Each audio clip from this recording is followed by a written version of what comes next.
Good afternoon, fans. This is your girl from Mel's Mat Chat, and welcome to episode 349 of the podcast. How is everybody doing? I have no makeup on. My allergies have been fucking crazy, and my eyes are about to like swell shut every morning. So for me to put on any makeup would be ridiculous because I'd be like doing this the entire time, and I don't want to mess up I don't want to waste my makeup. So I'm going makeup free for hopefully the next 2 weeks while this stupid allergy shit gets out of here. But shit, fuck, things have been going crazy. We have the possibility of having AEW going on Max streaming. Also, there's could be a deal imminent. We had Kane, Donald Trump, Kid Rock, and Hulk Hogan, 4 WWE Hall of Famers at the RNC. I felt like I was watching the fucking goddamn retro of Monday Night Raw. It was crazy. We also had the bad bitch herself, fucking Linda McMahon, which she is beyond goddess mode right now. At the RNC, that was news all over the planet. I watched bits and pieces of it last night. Because of the fact it's wrestling, I'm gonna gravitate towards it all times too. And I am saying to myself, if somebody would have told me 15 years ago that this was going to be happening, I would have told you stay away from fucking Val Venus, stay away from Nat Riddle, and stay away from The Godfather all times too. Because you're smoking some good shit now. But it was pretty entertaining. It was motivation to, basically unite the country. And I get the whole situation. I am going to somehow power my way through the DNC because I want to know from both sides. And I want to see if they're going to, pull out anything ridiculous and everything like that. But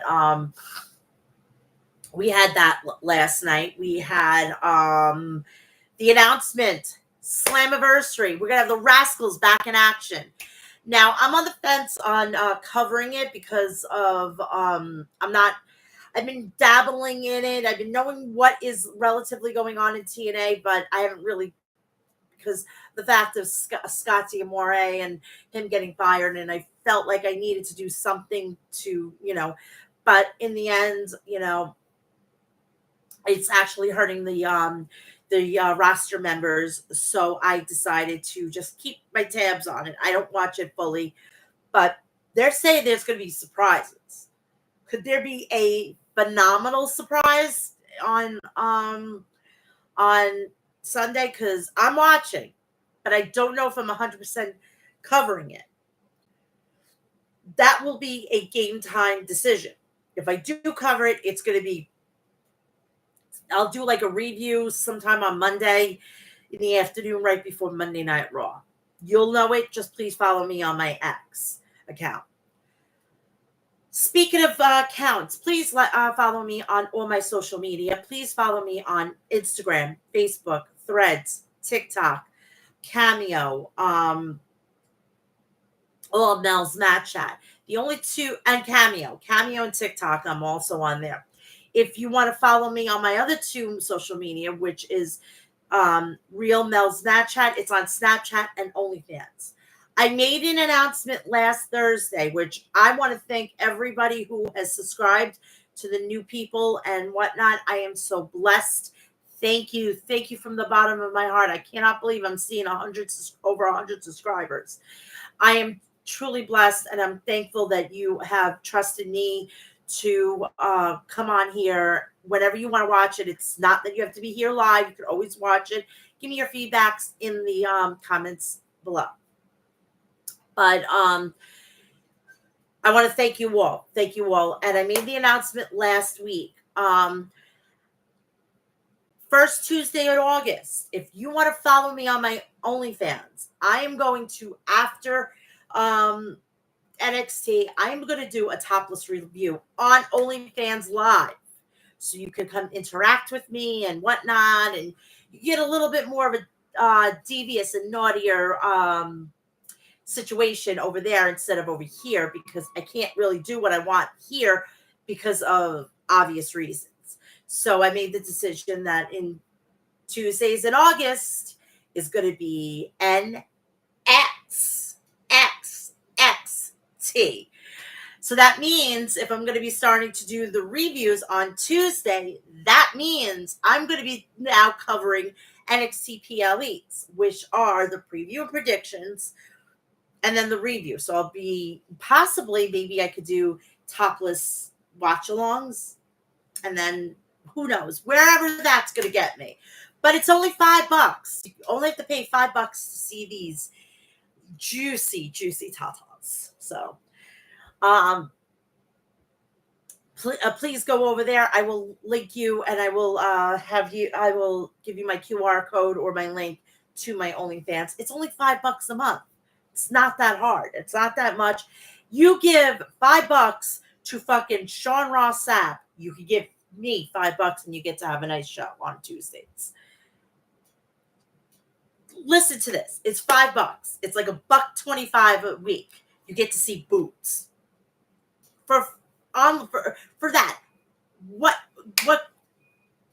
else can you get for $1.25? $5 a month. Seriously. And as time goes on, I will be, I'm going to be dropping some nice pictures and stuff like that my boyfriend's going to be taking of me, and I'm going to be uploading. So he took a nice ass picture of me with my nice, beautiful, brand new thong, nice nightgown, nice little thigh highs. I had to act like baby girl on this weekend. I had a really crazy weekend this past weekend, and I'm going to have a great weekend this weekend. So hopefully everybody is doing well. I'm doing well. Please, also, please do me a favor. If you have anybody in your life that has a beard and they want to keep it locked and loaded and tight, please do me a favor and go check out the people over at Maestro Classics, maestroclassics.com.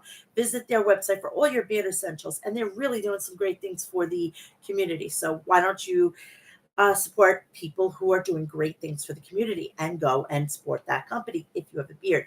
They also have great merchandise, t-shirts, hoodies, and you don't necessarily need to buy their products. They could buy hoodies. Who else in this world needs another hoodie? Come on, people.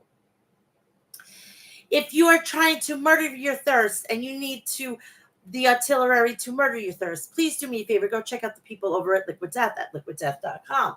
I am murdering my thirst right now. It is so good. You have a choice of regular water, unflavored salsa water, flavored salsa water, iced tea, and sports packs. So you could turn any one of those drinks into a sports drink. You could turn iced tea, the sparkling water, the flavored sparkling water, even the regular water into sports drinks very quickly. So go check that out. Also, they have great merchandise, so go check all that out at liquiddeath.com. I'm a coffee fanatic, and I love my coffee in the morning and the evening. And we got I know I had to go there. So I love this awesome company called Death Wish Coffee. It's the world's strongest coffee with the lowest acidic rate. And I'm telling you, it is delicious. I can drink it like water. That's how good it is. And I love it. I drink it every morning. It is delicious. It's chef's kiss. But they also are into the goth situation. So if you have a friend that loves dark stuff and coffee, it's a match made in hell. See what I did there? So what you're going to do is you're going to deathwishcoffee.com. Go and sample all the coffee out. They have Nespresso now. They have K-Cup. They have ground coffee. They have it all. They got you covered. They got you locked and loaded. And if you are really counting those days, October, you don't have to wait. Pumpkin is already in the website. You can get it all year round. I know. How awesome is that? Totally cool. So what you're going to do is go to deathwitchcoffee.com and go get yourself some righteous coffee to die for. Also, please, if you're going to support independent professional wrestling, please go check out House of Glory next Friday, July 26th. High intensity. The card is stacked, just like me. I am stacked. Go check it out. If you can't get your tickets and you can't get there, you could also get it on Thriller, formerly known as Fight. They have a great bunch of superstars ending up there. They have AEW World Champion Swerve Strickland. Whose house? His house. House of Glory. Go check it out, and he's going to be facing the Amazing Red, the co-founder of House of Glory. We have a Bloodline member. Who is it? It's Zillavatu.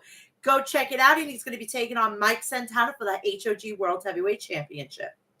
CBK versus Main Event.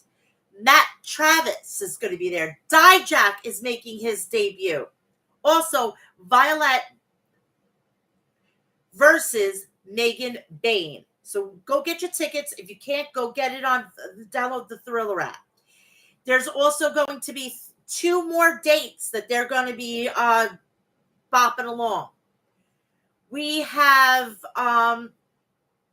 East Coast versus West Coast. Future Stars of Wrestling from Las Vegas versus House of Glory Superstars. We're going to have, and I'm not kidding, co-founder Amazing Red is definitely going to be there. And you can get your tickets at hogwrestling.net. Also on September 5th, Chicago Logan Square Auditorium. The general manager of House of Glory, Jason Salamonster, will be there. So you can get all your fun and all your ins with Jason Salamonster. He's a great guy. I watch him on Tuesday Night Titans, where it's another great show on Tuesday nights. So go check that out when you get a chance. It's on JD from New York, NY 206, I think. OTS and all that stuff. So just Google it and everything like that. But please, if you want to go and get these events, just go to hogwrestling.net. And if you can't make it, go subscribe on Thriller app. It's only like $7-8 a month. Pays for itself, seriously. Let's go to the chat, baby. Hey, Danger592. Oh, thank you. Happy Friday to yourself. Rekka. Mel, hi. How are you? Go Geezer Live. God help you. You are divine. Oh, thank you so much, OG Geezer Live. I appreciate it. All the love. I love my fans. I love my community, and I love this. And I just love it all. So I'm going to get right to the point. Let's get into what has been happening in the world of professional wrestling, especially with AEW and WWE. AEW has gotten a lot better. It's now like 3 weeks. All right. That's a good start. Still not happy with this whole situation, the way things are getting produced, but the matches and everything story is starting to pick up, and I'm liking that. That's all I want. We need to book these shows properly. We can't just keep throwing on matches for the sake of throwing on matches. There's got to be purpose. So now we have the purpose. We have these matches. They're building up to All In and then All Out. We've got so much wrestling this summer, and we're just going to have a wonderful, prosperous summer when it comes to professional wrestling. So, Tony Khan has actually did something smart. I am actually going to give Tony Khan a compliment. It's about time that he realized that when WWE has a PLE, don't schedule a fucking goddamn collision up against WWE. You're not going to have a snowball's chance in hell with that. All right? With the possible of Roman Reigns coming back, your show Collision is DOA. So it was just announced, August 3rd's Collision. Take note, people, that they will be going 5 p.m. Eastern Standard Time. And I'm loving it because then I can go and watch that, get pre-gamed, put Collision on my tablet, put SummerSlam on my television. It's a win-win. Oh my God, this is a kumbaya moment. And this is what all the freaking tribalistic people are going to hate, that we're actually happy about this, because now we can have our basically our cake and eat it too. In my case, my salsa water and drink it too. So I'm glad that this is happening. I'm glad that he is finally coming to to to the notion to finally, like, hey, this is not going to work out, and I'm going to look stupid in front of the executives. I'm in the process of getting a deal. I don't want to look like an idiot, and now I want to see the ratings. If it's like this, then Tony Khan needs to do this. He's gonna have to fucking say, you know what? I'm gonna be the better person. I'm gonna get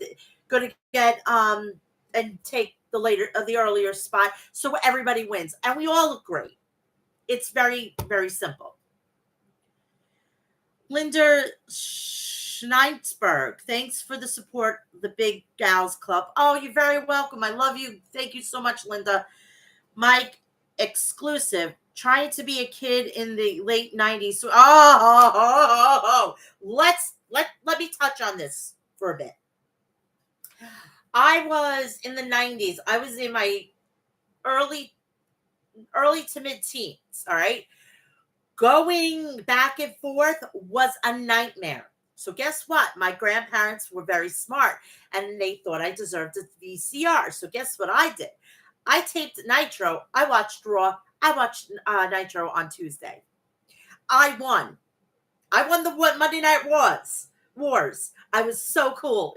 It was so cool that I had something to watch on Tuesday nights. There was nothing on Tuesday nights. So I won. So Monday was Raw. Tuesday was Nitro. Wednesday was, at that time, 90210. God, rest in peace, Shannon Doherty. And Thursday was, I don't know, Thunder or SmackDown or whatever the case may be. But I won. I fucking won. And I loved every fucking minute of it. If it was more important on Nitro, I would watch Nitro live and I'd tape Raw. I won. I won the Monday Night Raw Wars. Milkers. I had to watch live, but yeah, it was tough. It was tough. Thank Christ for VCR. Whoever invented VCR, my pledge of allegiance to you. So yeah, it was pretty tough. I was blessed that I was having a VCR, and I thank my grandparents, God rest their soul, that they were very generous to me. I had on the VCR, I had that VCR Plus that you put this code in from the TV guide, and it automatically set everything up. All you have to do is type everything in, and you were good to go.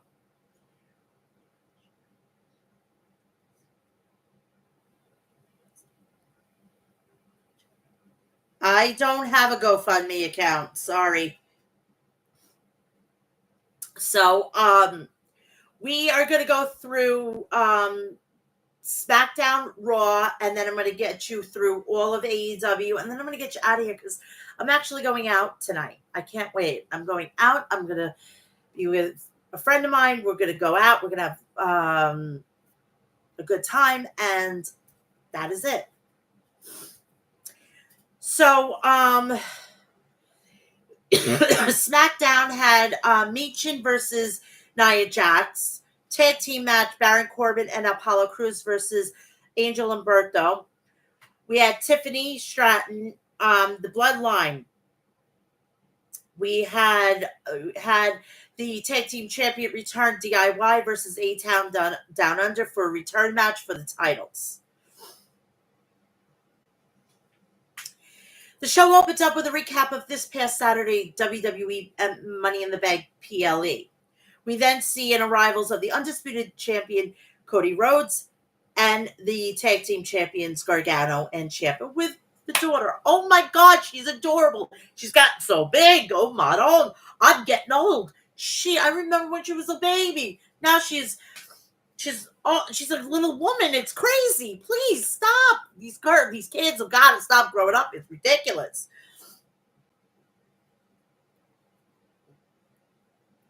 So Corey Graves and Wade Barrett then welcome us to the show as the ring announcer Alicia Taylor stands in the middle of the ring, introduces the 2024 Women's Money in the Bank winner, Tiffany Stratton. Stratton then makes her way down to the ring, and Graves notes that she has a full year to cash in her contract. No shit! Tell us something we don't know. Clip Von Class, Nacho Mommy Milkers. Oh my God, Christ. Oh my Lord. I'm never going to stop getting not used to that. Thank you. So Tiffany Stratton starts off by saying it's officially became Tiffy time on Saturday when she became the youngest woman Money in the Bank briefcase holder in WWE history. Stratton then says while Trish Stratus hosted Money in the Bank in her hometown of Toronto, Ontario, Canada, it's her time tonight. Stratton puts Liv Morgan, Bayley, and Roxanne Perez on notice and says that the respective WWE Women's Champion, Women's World Champion, and NXT Champion are on Tiffy time. Bayley's music then hits and she makes her way down to the ring. Bayley congratulates Stratton on winning on the Money in the Bank ladder match and Stratton asks why Bayley is in the ring. Bayley says she's looking to offer Stratton a piece of advice as former Money in the Bank briefcase winner in 2019. And Stratton says that there was ages ago. Bayley then warns Stratton against cashing in then contract against her and said she would she will be the first woman to have failed a Money in the Bank cash in. Oh, Maron! What if you pushed up those knockers? What would it look like? They're too big to be pushed up with my hands. Sorry. House of Weenies. Oh my God, this is hilarious. Yeah, my hands are too small to be picking up these gigantic boobs. I can't stand them. They're too big for my chest. They're annoying. I wish I had smaller boobs, but nature gave me 48 Fs. Oh, thank you.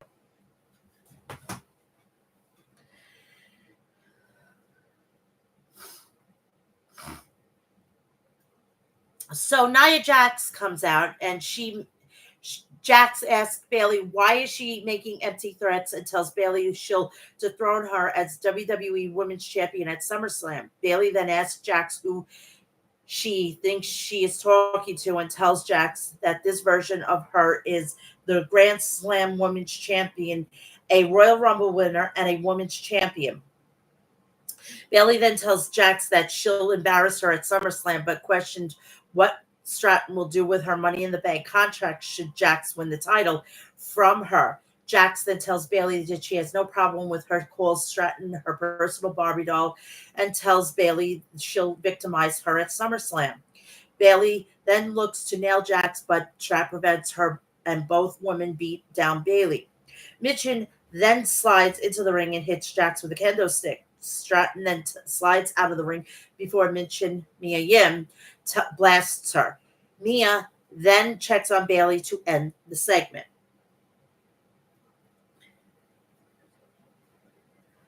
I could do probably 50, but the problem is I can't lift this shoulder because it's legitimately, I can only lift it like this because I've had surgery on it. I have a torn rotator cuff from getting hit by a bus in 2017. And in fact, the anniversary is Monday. All right. So yes, I got hit by a bus in 2017. And actually July 21st, 2017, it's coming up. So I can't lift my shoulder. Even if I wanted to do a jumping jack, I can't. I wish, but I can jump up and down. So, but if you want to see all that shit, you got to go to my OnlyFans, okay? I will be doing videos of that. Trust me, okay? We then get an ad for Monday Night Raw. We get a video package of of the big bump that Chelsea Green took at the end of the women's Money in the Bank match. We then head to the back where Byron Saxton is interviewing Chelsea Green. Green said she didn't have time for his questions after the brutal Money in the Bank match she went through. Green then says the world is calling her the mother of mayhem and the princess of pain. Green then says she was waiting for SmackDown general manager Nick Aldis. Saxton then tries to say something about Aldis, but Niven cuts him off and sends him away.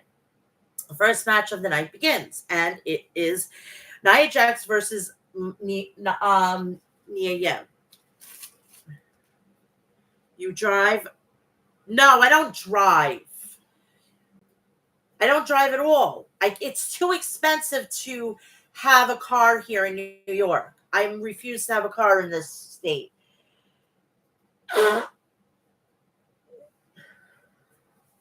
Allergies are kicking my ass today. I'm sorry. So the match starts off with Mia going straight after Jax. Mia delivers some strikes on Jax, but Jax shoves Mia. Mia then locks in a sleeper on Jax, but Jax sends Mia crashing into the corner to break the hold. Mia then locks in another submission on Jax, but Jax sends her crashing into the mat to escape. Mia then hits Jax with a variation of soul food and looks to hit a tornado DDT, but Jax blocks it and sends Mia across the ring. Jax then hits a hip attack on Mia, then wears her down with a submission. Jax then sends Mia across the ring and hits her with a splash in the corner, then sends her across the ring once again. Mia then sends Jax out of the ring and looks to fly off the apron. Jax then gets Mia into electric chair position and sends her crashing into the ring apron face first. Mia then hits a drop kick on Jax. Mia then hits a Hurricane Rana on Jax off the middle rope, then follows up with a second drop kick that sends Jax crashing into the corner. Mia then hits Jax with a cannonball and goes for a pin, but Jax kicks out. Mia then climbs to the top rope, but Jax hits a forearm on Mia and pulls her down. Tiffany Stratton then places Mia's kendo stick on the ring apron for Jax to use and distract the referee. Bayley then pulls Stratton off the ring apron, and Jax looks to use the kendo stick on Mia in the ring.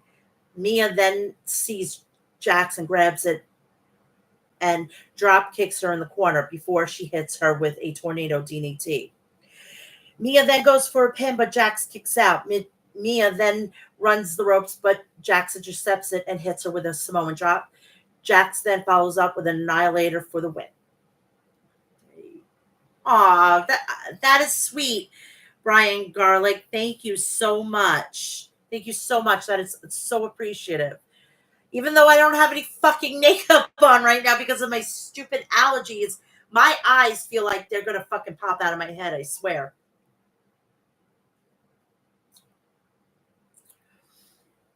So then after the match, Jax looks to hit the second Annihilator on Mia.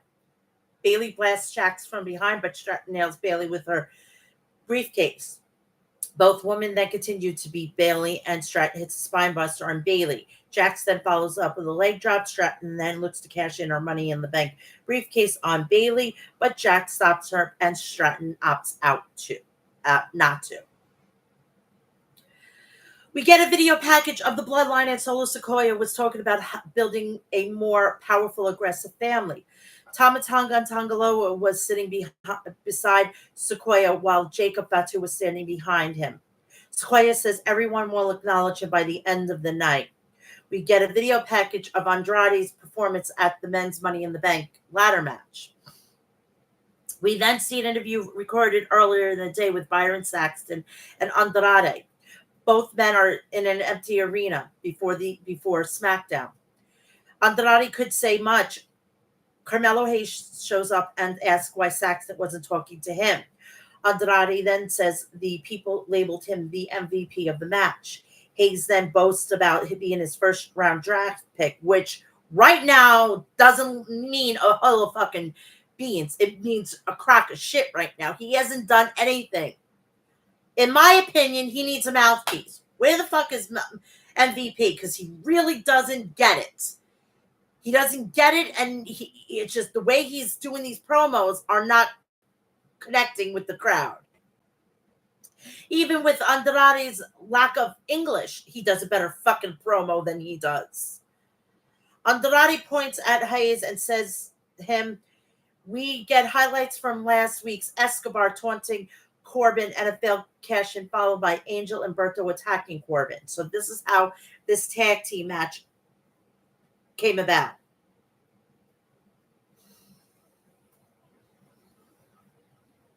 So it's going to be Apollo Crews and Baron Corbin versus Angel and Berto from Legado del Fantasma. And I'm actually liking this. I just wish that they wouldn't have broken up Corbin and what's his name? Braun Breaker just yet.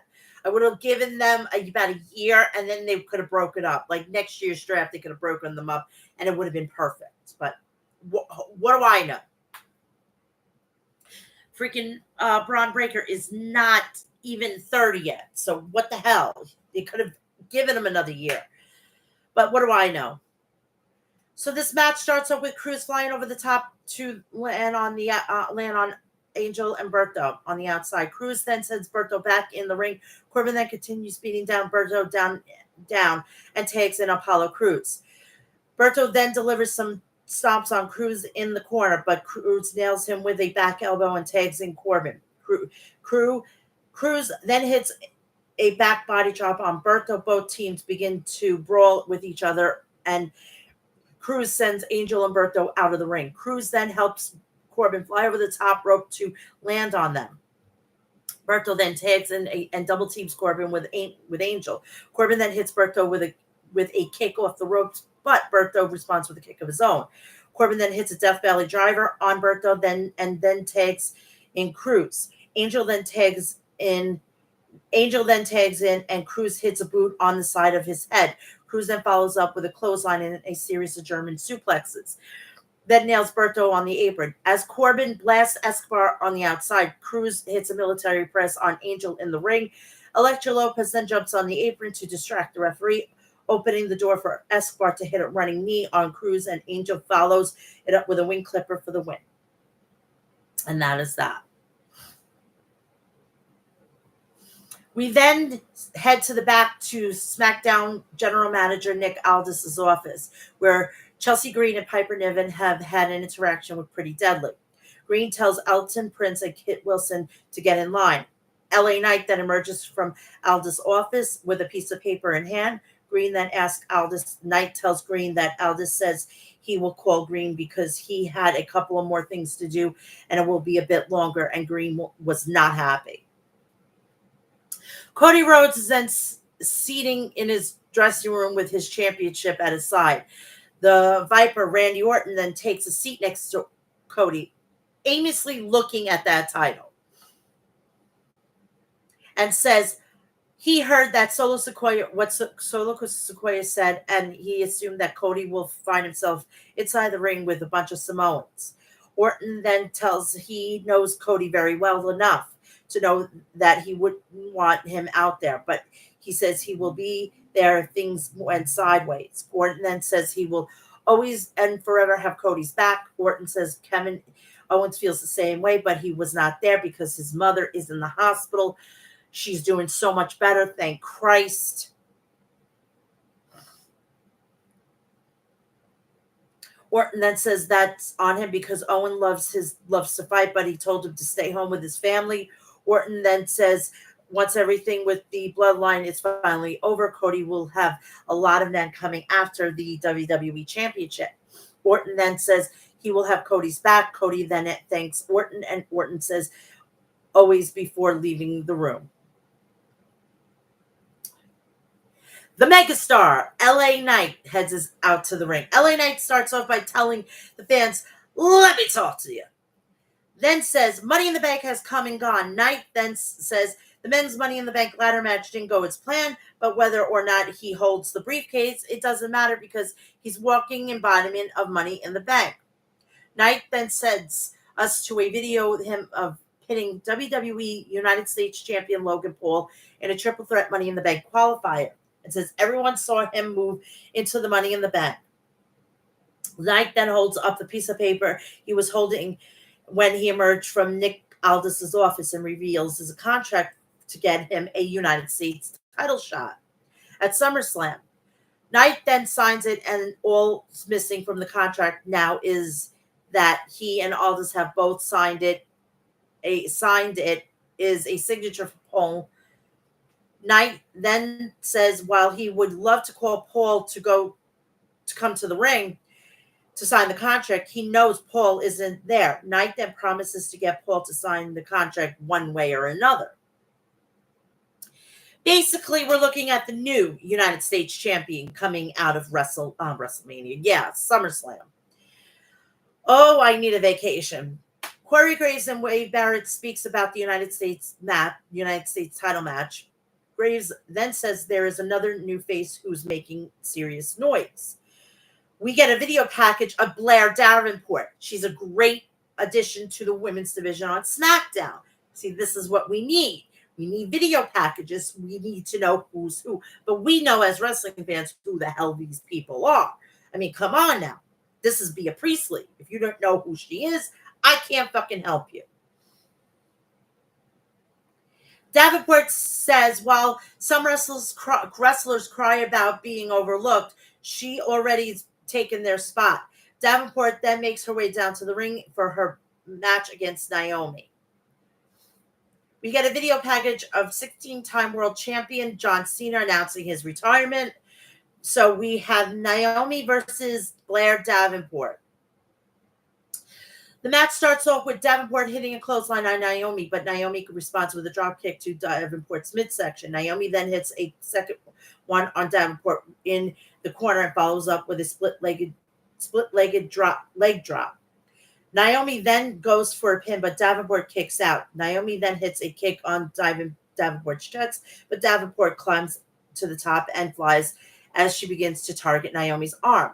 Davenport then sends Naomi crashing into the ring post shoulder first. Naomi then hits a facebuster on Davenport and looks to fly. Davenport then hits a kick on Naomi's spine before both women taking turns in rolling each other up. Naomi then nails Davenport with a jumping knee that sends Davenport crashing into the mat for the win. And Naomi wins, shockingly. Fucking shockingly. Matt Bagley, Jay cupped. No, I thank Christ it's not Jay. Oh my God, thank Christ it's not Jay. And it's only F. A, B, C, D, E, F, and not J, for Christ's sakes. We had a highlight from last week, main event, where Johnny Gargano and Tommaso Ciampa defeated Austin Theory and Grayson Waller to become new WWE Tag Team Champions. A-Town Down Under and Grayson Waller then make their way down to the ring for this next match. Hi, Matt. How are you? We're getting gotta block you. You showed your hand. Sorry, sweetheart. Time out. I'm going to put you in for 30 minutes. Confirm. If somebody tries this again, the next one gets blocked. That is racist. Wow. I know. Clips Von Class. I know. It's shocking. Shocking. But if I see this, you know you're going to get blocked or you're going to get put in timeout. And if you keep on doing it and it keeps becoming repetitive, you're just going to get blocked from here. Racism is not a thing here. Everybody's loved, everybody's welcomed, and whatnot. And if you have these derogatory names in my chat, it's going to be an issue.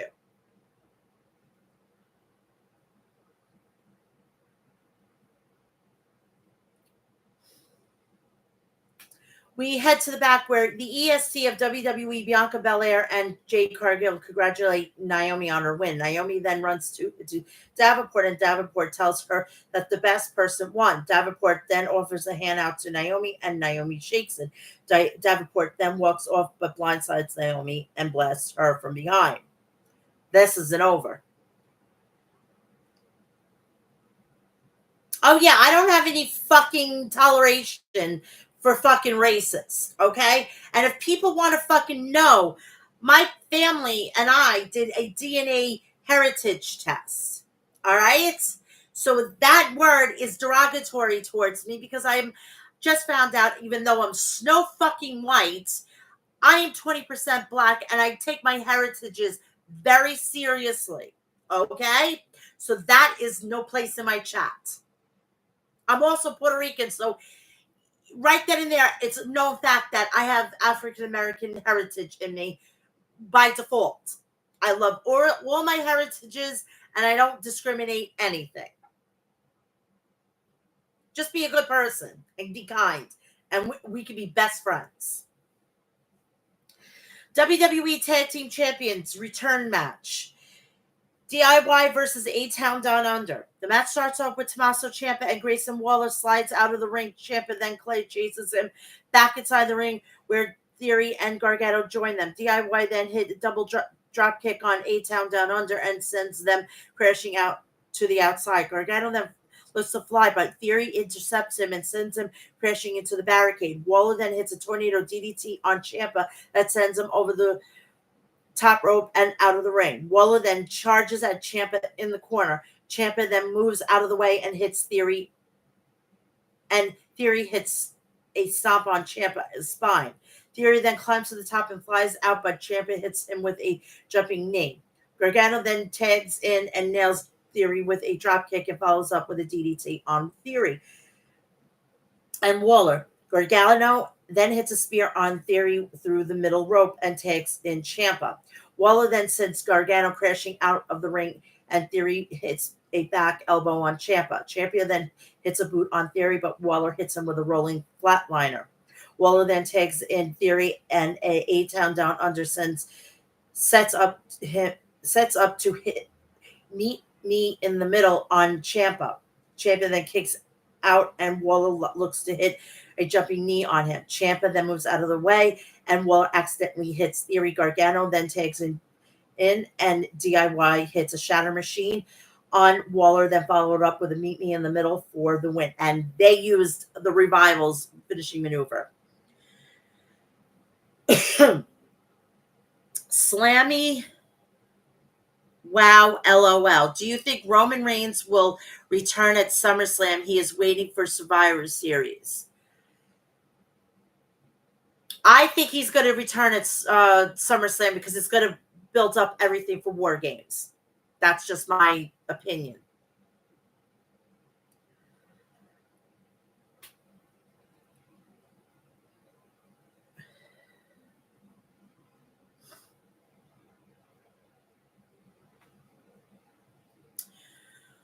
So then after the match, Theory gets Waller's face for nailing him. Jacob Fatu then appears out of nowhere and blasts Theory, then slides in the ring. Gargano then looks to fly to land on him, but Fatu intercepts and hits him with a Samoan drop. Ciampa then hits a DDT on Fatu, but Fatu gets back right up, and that was the stupidest thing he could do. Back up and hits him with a super kick. Fatu then hits him with a hip attack on Gargano and then flies off the rope to take out Gargano and hits a moonsault off the ropes on Ciampa. Solo Sequoia, Tamatonga, and Tegaloa make their way down to the ring to join Fatu in the ring. Jacob Fatu and Brock Lesnar in the same fucking ring would fucking be like two Speedy Gonzalez, because these two are fucking dangerously quick. And I'm not joking. Fucking Jacob Fatu, I can't believe how fast he is. I've been following since MLW, and he's fucking scary quick. He is brutal, and I am not joking. When who was it? I think it was, oh shit. He had just won, and I can't remember the fucking person who won it from Low Key. I think it was from Low Key. It was I believe it was in a cage match, but he came in and he was part of Contra Unit with oh god, I can't think of the guy's name. He looked a little bit like the Iron Sheik, Joseph Samael.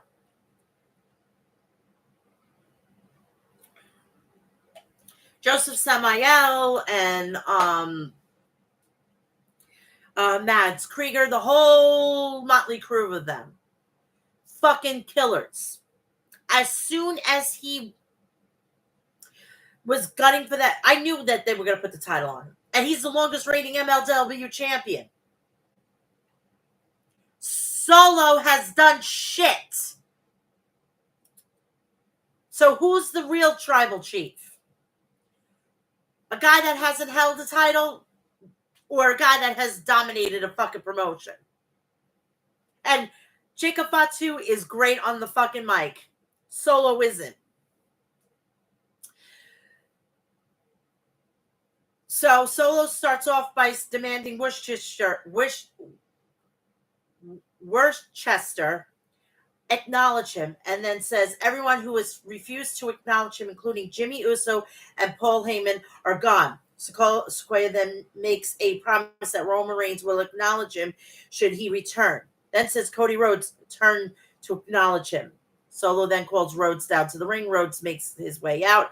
Rhodes says he has heard everything Sequoia just said, then tells him they want the same thing, a match at SummerSlam for the undisputed WWE Championship. Rhodes then tells Sequoia he needs to talk to Nick Aldis, but he is in. Rhodes then tells Sequoia that if it were up to him, he wouldn't wait until SummerSlam. Rhodes then says he'd do it here right now. The bloodline then surrounds Rhodes, and Rhodes attacks Sequoia. Fatu then super kicks Rhodes and follows up with a clothesline. But Randy Orton comes down. Loa and Tonga in the ramp to take Randy's music hits, and he takes down Loa and Tonga on the ramp. Orton then sends Fatu out of the ring to join them and follows up with a hanging DDT on Sequoia and helps Rhodes up. Fatu then nails Orton and Tonga, and Loa joins him. Orton then delivers some right hands on Loa and Tonga, but Fatu hits him with a tope suicida to take him down. Sequoia and Fatu then beat Rhodes down the ring and tangle with him up on the top rope.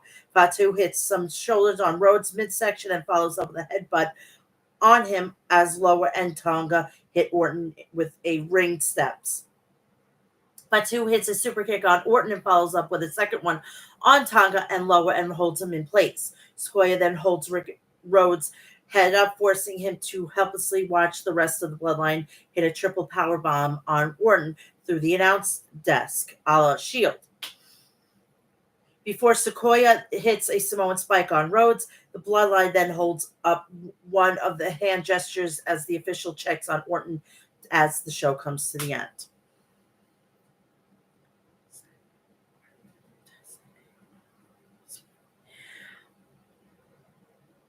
Hi, Alyssa. How are you? How you doing? Can't stand Liv Morgan. Neither can I. Take the belt off of her. What the fuck? Can't stand her. What character? Yeah.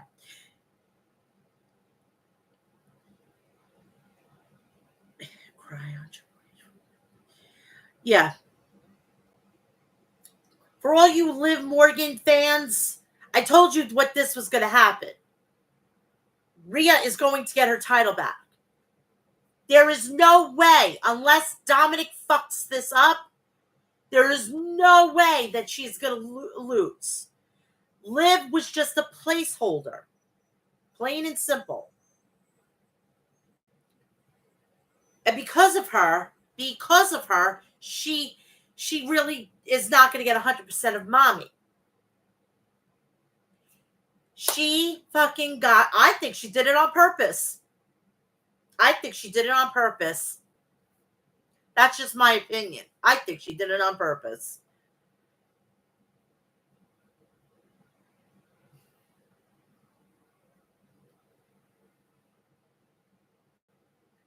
Now we're going to go on to Monday Night Raw.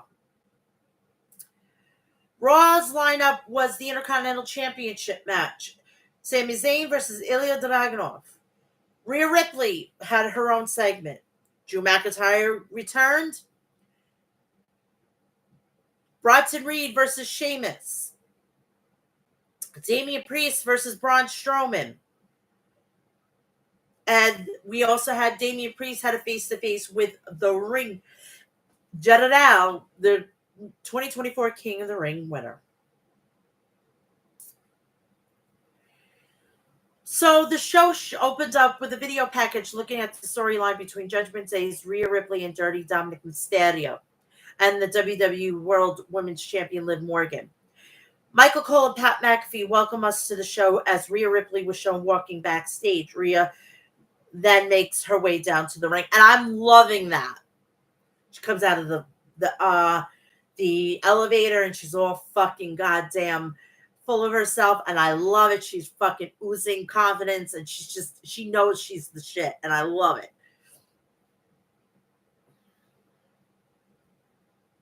Rhea starts off by saying that mommy's home and that it's been 3 months she's been inside the ring thanks to Liv Morgan.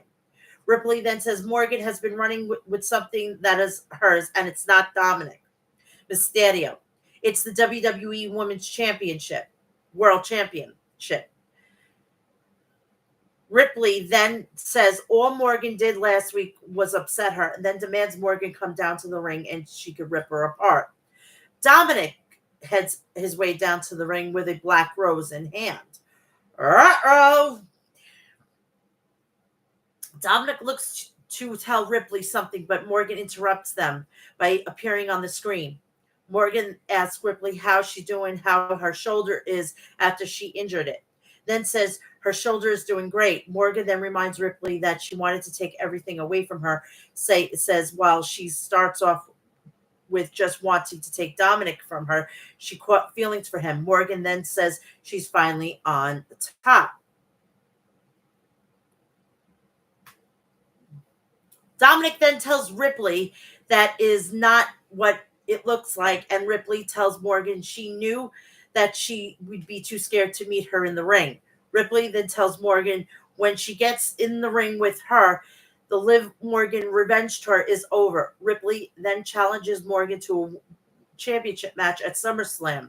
Morgan then says she knew Ripley's challenge would always be the end game between them, and while she won't run away, she's not the same Morgan that Ripley knew. Morgan then accepts Ripley's challenge and tells Dominic that she hopes to see him at SummerSlam. Ripley then addresses Morgan directly to the camera and tells her that she won't only end Liv's revenge tour and her reign as women's champion, but her career as well. Ripley then heads to the back as Dominic chases after her. Dominic then hands Ripley the black rose, but Ripley takes it and tosses it behind her. This is getting crazy good.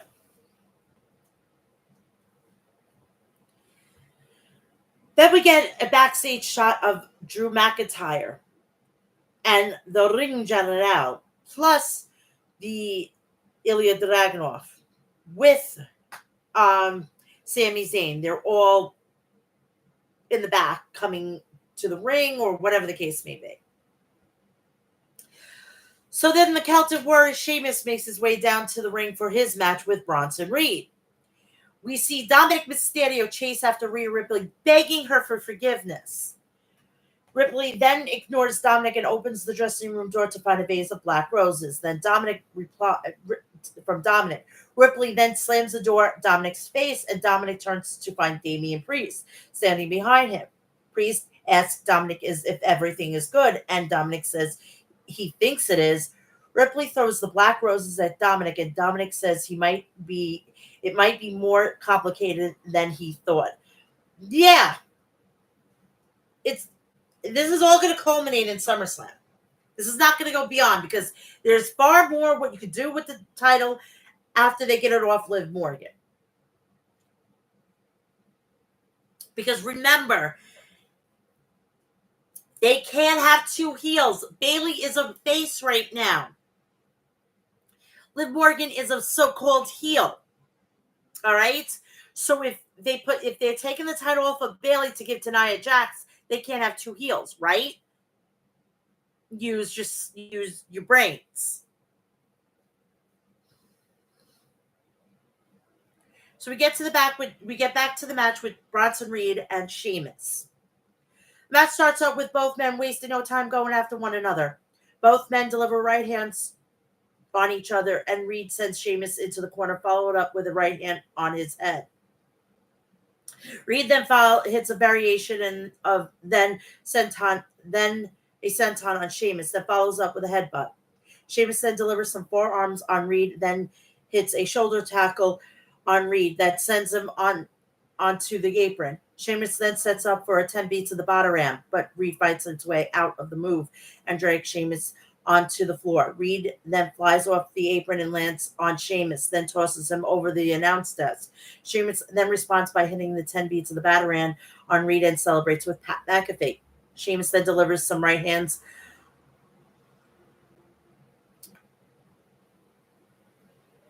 on Reed. Sheamus then hits a series of clothesline on Reed and gets him up on his shoulders and nails him with a white noise. Sheamus then goes for a pin, but Reed kicks out of it. Reed then hits a sit-out powerbomb on Sheamus and goes for the pin of his own, but Sheamus kicks out. Reed then drags Sheamus over the corner, Sheamus into the corner and climbs to the top. Reed then looks to hit a moonsault, but Sheamus moves out of the way and hits a jumping knee on Reed for the win. So Sheamus wins. So after the match, the Bruiserweight Pete Dunne appears to hit a Shining Wizard on Reed. Sheamus then offers his hand to Dunne, but Dunne opts not to shake it and slides out of the ring.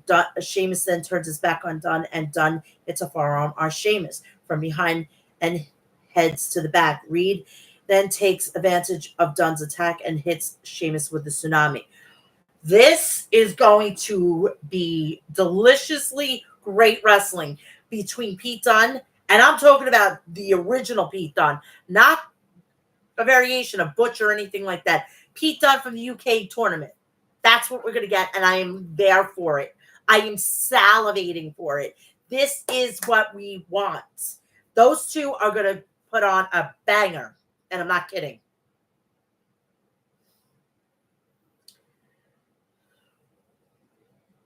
We head to the back to the Judgment Day clubhouse, where Rhea Ripley thanks Damian Priest for taking over her role as leader of the Judgment Day. Ripley then asks why Carlito is there with them.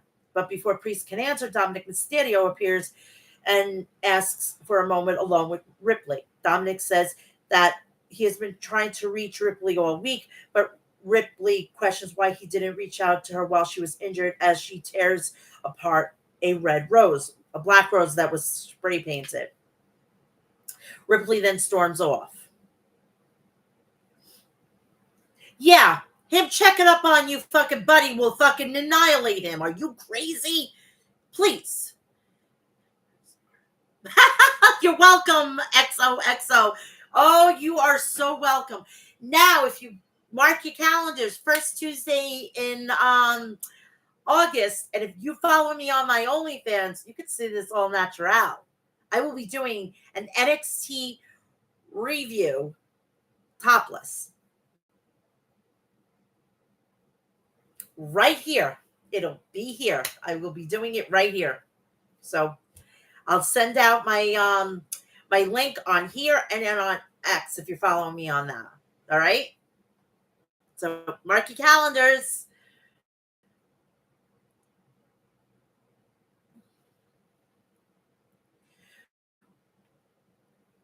Say what I think. Subbed. Oh, thank you so much. We then see WWE Intercontinental Champion Sami Zayn run into the Mad Dragon Ilya Dragunov. Zayn explains to Dragunov why he went to Raw General Manager Adam Pearce to get him a title shot for the Intercontinental Championship. Then tells him to bring his best tonight. Dragunov then agrees to do so as long as Zayn keeps that same promise.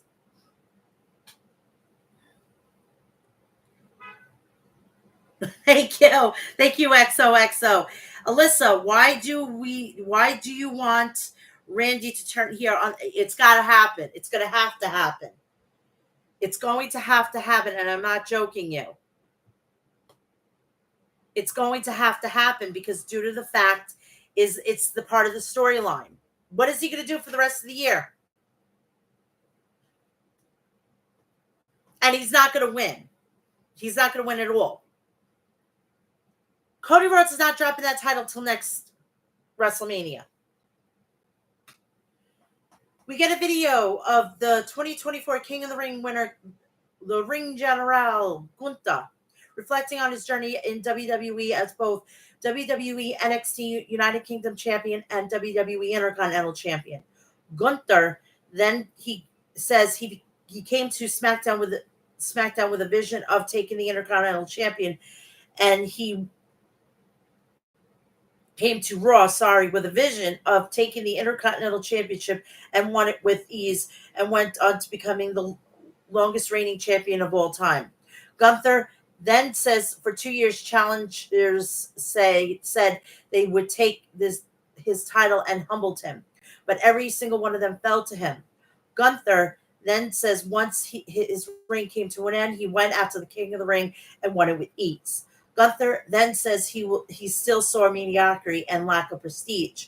Gunther then says the prestige of the World Heavyweight Championship will change forever.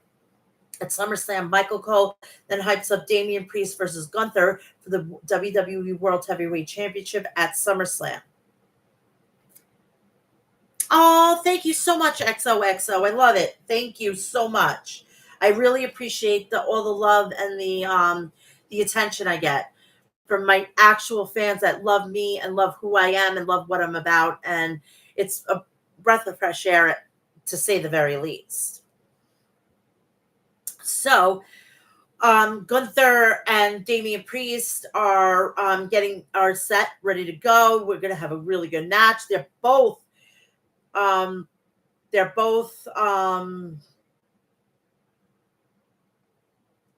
both hit really, really hard, especially Gunther.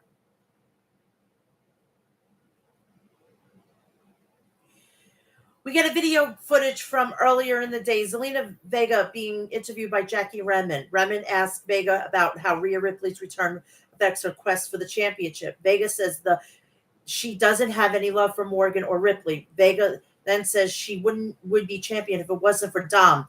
Sonya Deville, Shayna Baszler, and Zoe Starks then show up. Deville says the line starts with them, not Morgan or Ripley. Vega then says she couldn't hear anything past Deville's forehead and issued a challenge for a match. Zelina Vega then made her way down to the ring for the match. So we get that match right off the bat. And this is Sonya Deville's first match since coming back from injury. And I'm happy about this. This gives another piece to the division that is sorely needed. And I'm loving every minute of this. So the match starts off with Deville setting Vega in the corner, but Vega looks to fly. Deville then catches Vega, but Vega takes Deville down with a tornado DDT and a dropkick her into the ropes. Vega then dials up for a 619, but Baszler trips her on the apron and stomps her arm as Stark distracts the referee. This is an open door for Deville to hit Vega with it. A Deville advocate for the win, and it was over. You blinked, it was over. So after the match, Sonya Deville, Shayna Baszler, and Zoe Stark beat down Zelina Vega, but Kaden Carter, Katana Chance, and Lyra Valkyria make their way down to make the save.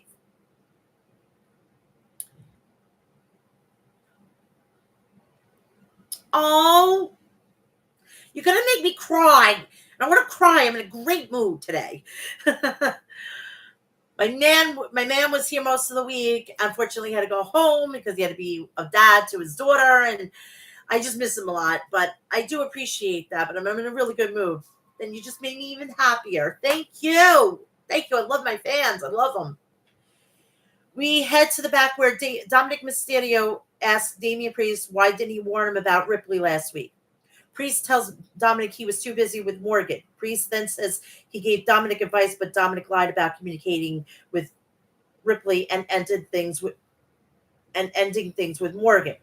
Main event Jey Uso then shows up and asks to know if the rumors were true. Jey asks if it was true that Ripley might be single and ready to mingle. Priest then says maybe, and Dominic gets upset. Jey then tells Dominic to tell Mommy he said, ha. I don't know if I did that right. I am sorry. I'm not, I don't claim to be hip. I'm not hip.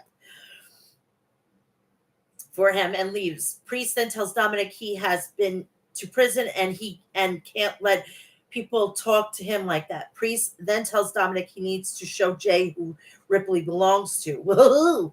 Dominic then tells Priest he's right and he will take care of business. Priest then laughs after Dominic walks away and Cole hypes Priest meeting face to face with Gunther.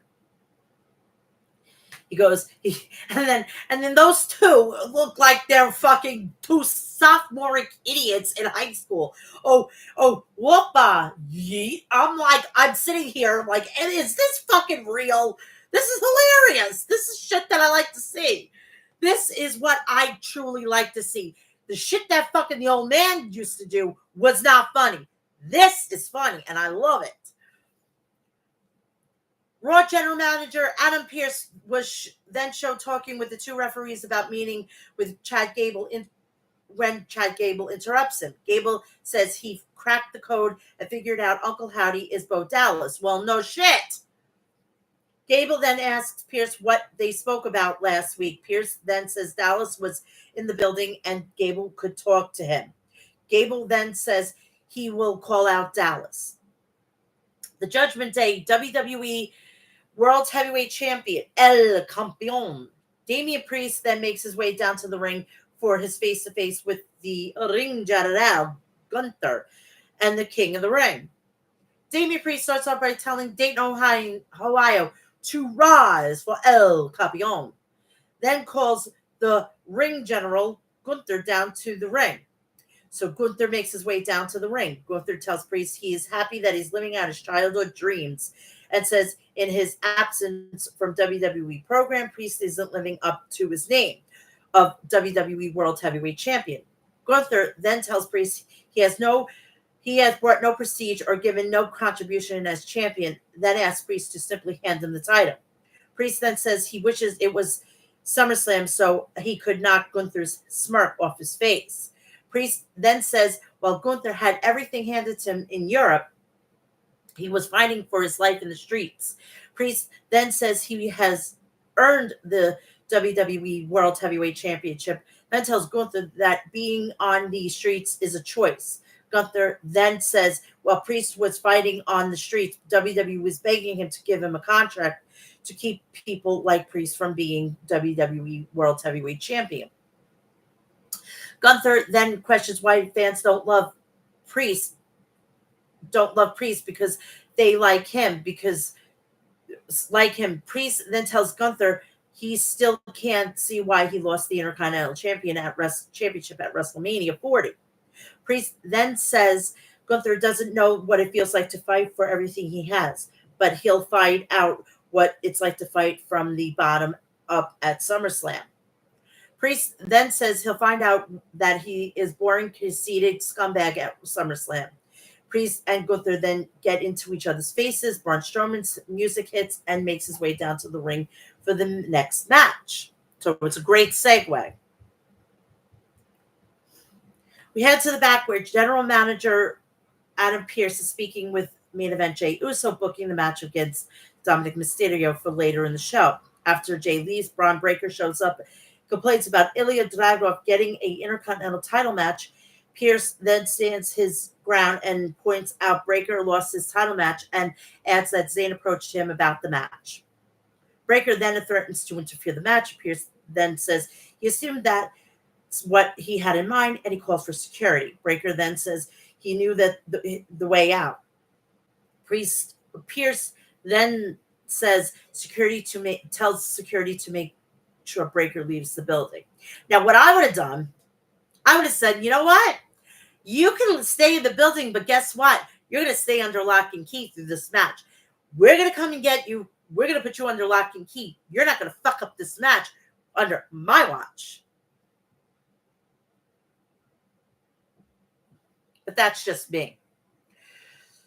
So there was a singles match. No title on the line. Damian Priest versus Braun Strowman.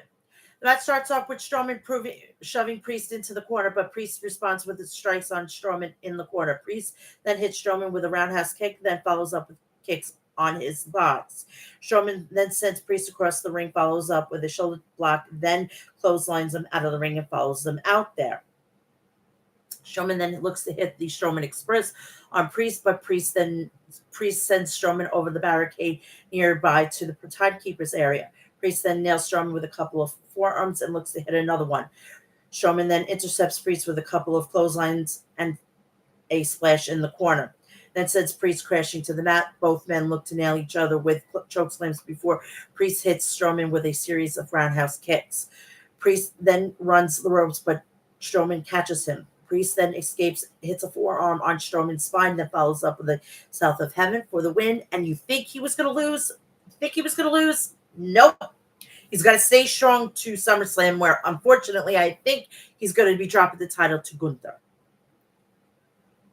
Or we put that match at WrestleMania. He wins it at WrestleMania. He wins the Royal Rumble and gets another opportunity. I don't know. But it just seems too perfect. Because we got Bash in Berlin, which they would like to have the title on him when he goes home, in quotations. So after the match, Gunther makes his way down to the ring and hits a chop on Priest. Priest then delivers some strikes on Gunther, but Gunther hits another chop on Priest. Priest then hits a shoulder tackle on Gunther, and Gunther retreats.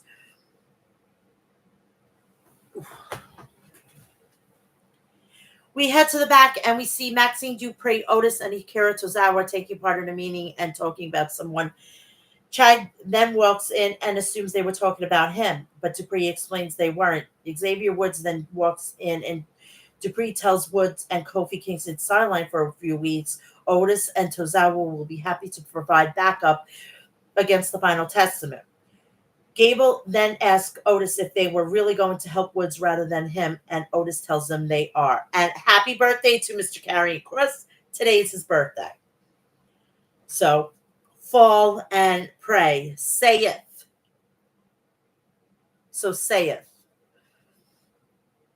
We have a tag team match. Kaden Carter and Katana Chance versus Zoe Starks and Shayna Baszler.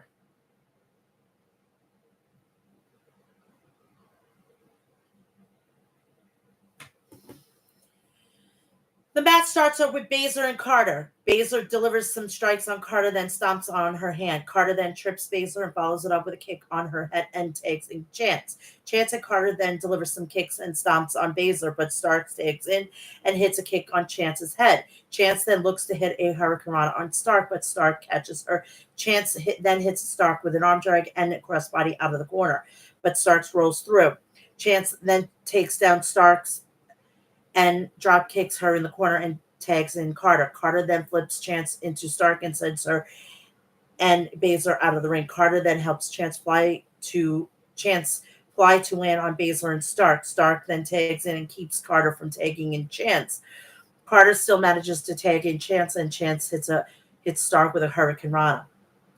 Chance then delivers some stomps on Stark in the corner, but Stark responds with a knee on Chance. Baszler then tags in and hits jumping knee on Chance in the corner. Baszler then goes for a pin, but Chance kicks out. Baszler then locks on a cross arm breaker on Chance, but Chance makes it up to her feet to escape. Chance then hits a modified moonsault on Baszler, then tags in Carter. Carter and Chance then double team Baszler, and Chance tags back in. Chance then climbs to the top, but DeVille grabs the attention. Valkyria then pulls DeVille off the apron.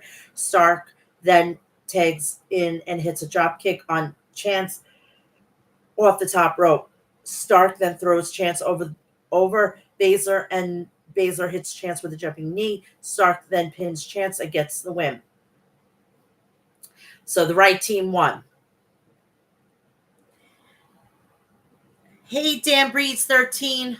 How are you?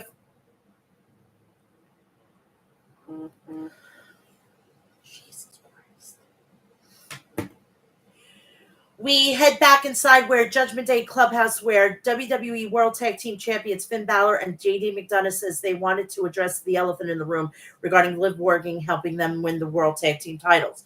Ripley says, no worries. Ripley then says, Liv played her games. They didn't work, but the tag team titles are back where they belong now. It's her chance to get back her title. Dominic Mysterio then interrupts and says Jey Uso is talking out of line about Ripley. So he went to Pierce and got the match made. Ripley then asked why he was picking a fight with Jey. Dominic then says he can't get the match canceled. Ripley then asks Dominic if he's a coward. Dominic then says he wanted to show Jey and everyone that mommy still belongs to him. Ripley then took offense and leaves the room while Dominic tries to backtrack. Carlito tells Dominic, dude, that's not cool.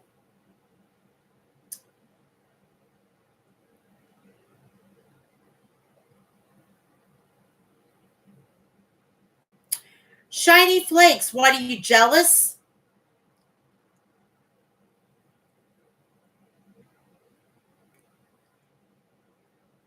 I already have one. Shiny.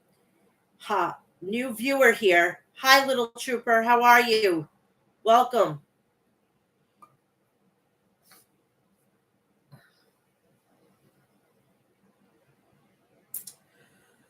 Drew McIntyre was heading out to the ring.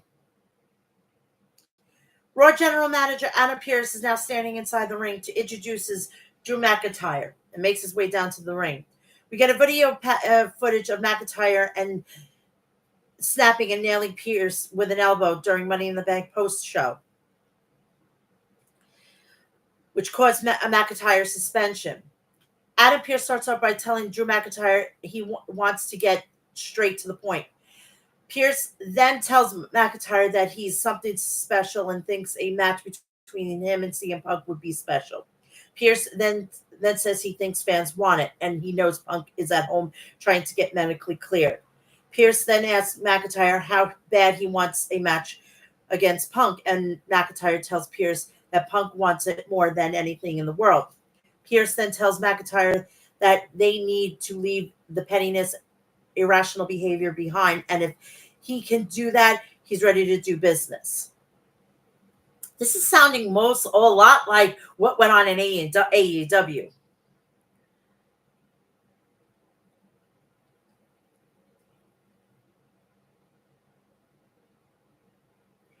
Shiny Flakes, why do you come into my chat and completely knock me? I don't understand this. I just don't understand the hate.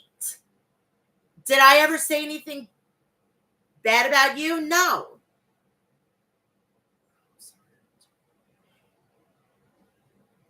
Tomorrow is Slammiversary. I thought it was the 21st, if I'm not mistaken.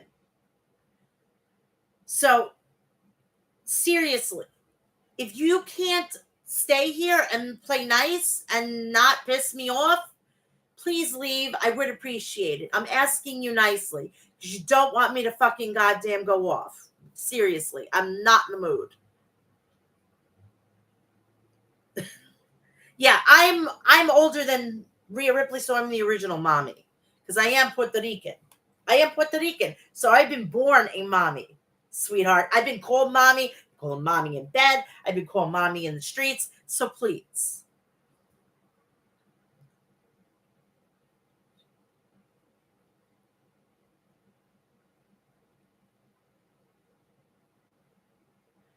I have lost almost 100 pounds. So what the fuck are you talking about? I'm sorry that my boobs don't shrink. It's a great thing. I ate it all. Please, for the love of God. Seriously. You're going to come out with me with my weight. Seriously. Is that all you got?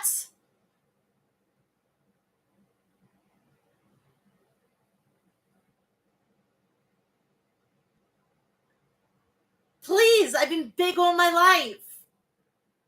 So what the fuck are you trying to come at me with my weight? Seriously, that's laughable. Like, I don't know, I have a weight problem. I'm working on it, sweetheart. Big time. So moving on, McIntyre then says he understands Pierce did what he needed to do. and he had to watch Punk and Seth freaking Rollins confront each other in the ring. McIntyre then asked fans if they are ready to see him and Punk face off at SummerSlam, and the fans cheer. McIntyre then asked Pierce to make the match between him and Punk official, and Pierce says he has one thing to ask of McIntyre. Pierce then calls two referees in the ring and asks McIntyre to apologize to them for what he did to them at Money in the Bank. McIntyre then asks why he would do that, and Pierce says the referees put their bodies on the line every time they step in the ring. McIntyre then tells Pierce to move forward and make the match between him and Punk official at SummerSlam.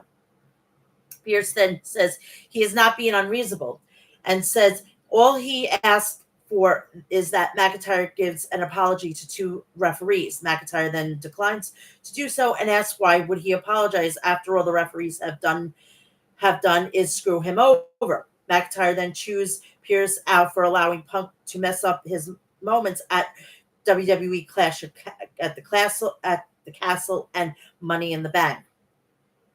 McIntyre then says Pierce should be on his hands and knees apologizing to him, as well as allowing Rollins to skip the line to get at Punk. Pierce then informs McIntyre that he's still suspended. McIntyre then slowly turns around to face Pierce. McIntyre then nails both referees, then gets in Pierce's face. Seth Rollins' music hits and makes his way down to the ring. Rollins begins brawling with McIntyre and hits him with a super kick. Rollins then looks to hit a curb stop on McIntyre, but McIntyre rolls out of the ring. Before Rollins can, security then appears and looks to escort McIntyre from ringside area, and McIntyre storms to the back.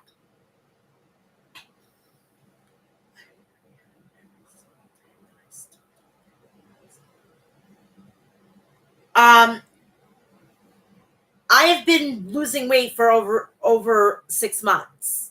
All right. And I can't lift weights, you dumbass. I can't lift this shoulder right here. I have a torn rotator cuff that I've had fucking surgically repaired. I can't lift it. I can only lift this, and that's it. So I can't lift weights. Okay? I'm serious.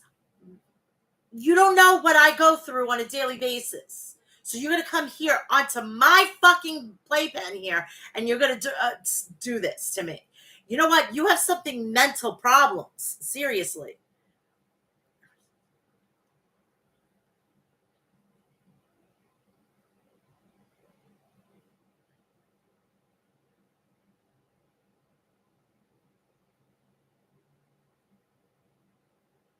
I don't celebrate Halloween the way you celebrate. Let's just say it involves a cauldron.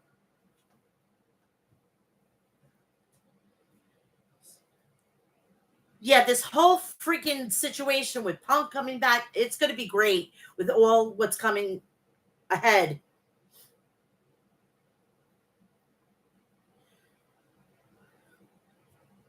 We get a video showing a box left by the Wyatt Six for Pat McAfee on the Pat McAfee show. Michael Cole then sends it over to the VHS tape left in the box, which shows Uncle Howdy interviewing Eric Rowan. Rowan says he used to have a family that was unstoppable and inseparable until the whole world changed one day.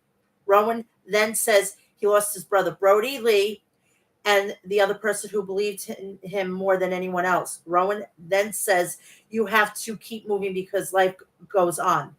But he lost another brother in Bray Wyatt. Rowan then says he fell down a well and didn't want to get out of it and says he felt catatonic. Rowan then holds up his sheet mask from the Wyatt family days and says the Wyatt Six are going to take some broken hearts in this beautiful world. Oh, this, it drives me nuts. It's so good.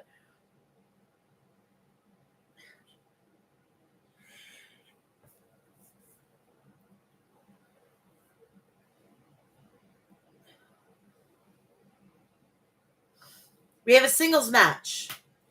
Dirty Dominic Mysterio versus main event Jey Uso. The match starts off with Dominic Mysterio wasting no time going after Jey Uso, and he blindsided Uso from behind.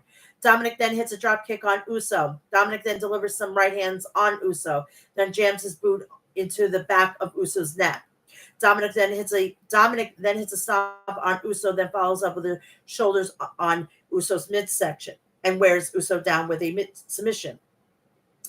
Dominic then hits a three amigos and goes for a pin, but Uso kicks out. Dominic then drop kicks Uso into the ropes and dials up for a 619, but Uso ducks out of it way and low bridges Dominic out of the ring. Uso then looks to fly, but Dominic sends him crashing into the ring post. Uso then delivers some right hands on Dominic and follows up with a super kick. Uso then hits an open palm strike and an enziguri on Dominic and follows it up with a hip attack and climbs to the top rope. Here comes trouble. Liv Morgan then pulls Dominic out of the ring.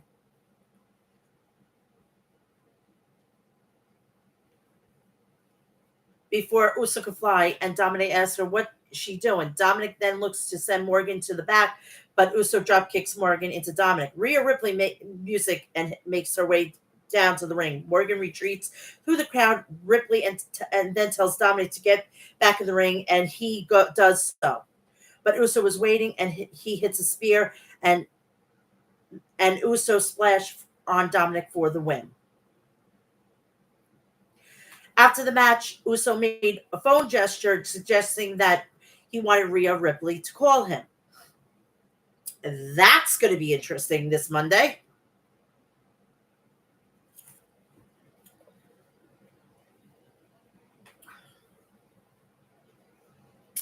We get a video vignette on Ilya Dragunov and the match between him and Sami Zayn for the Intercontinental Championship.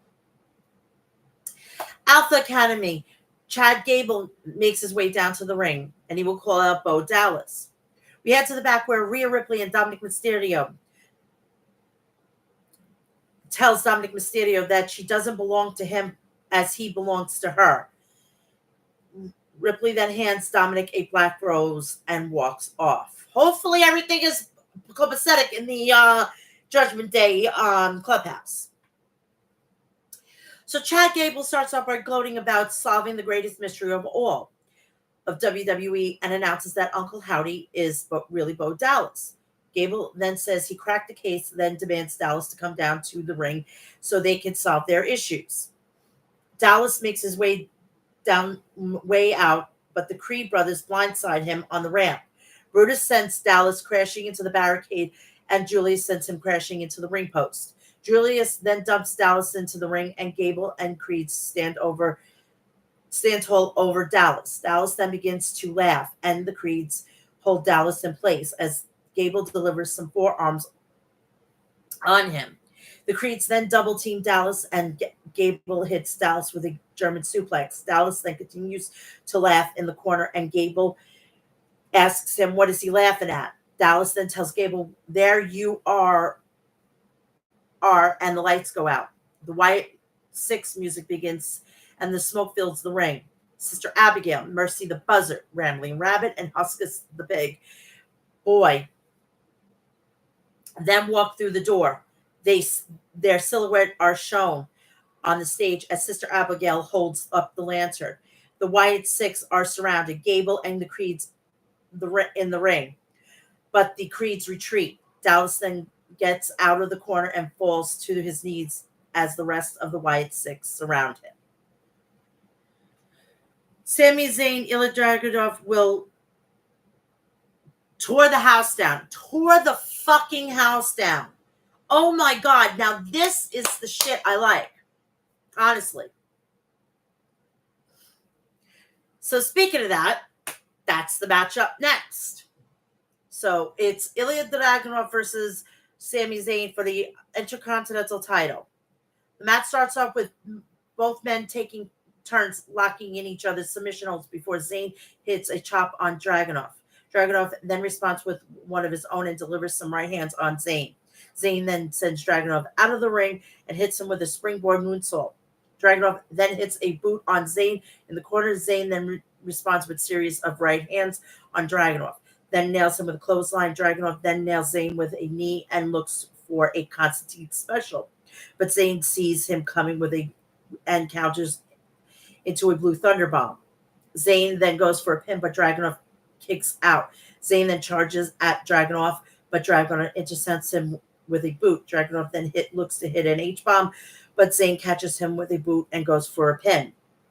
Dragunov then kicks out, and Zayn nails him with a forearm. Dragunov then responds with a kick and a running knee, then hits him with an H-bomb on Zayn on the outside of the apron. Both men get back inside the ring, and Dragunov flies off the top. Dragunov then climbs back up and looks to hit a senton, but Zayn gets his knee up and pins Dragunov. Dragunov then kicks out and delivers some strikes on Zayn from the apron, but Zayn responds with a haluva kick. Braun Breaker then appears and hits a spear on Dragunov, causing a disqualification. This is going to sound like a good... we are...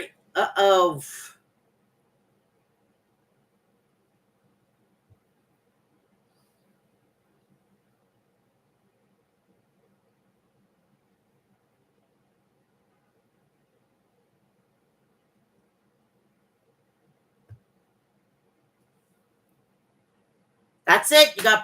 Next one got blocked. I'm not tolerating this. And I just blocked him. I'm not dealing with this fucking racist shit on my fucking channel. It's ridiculous. How old are you people? How old are you people? Seriously. We're here as adults. You don't need to be using that fucking goddamn language.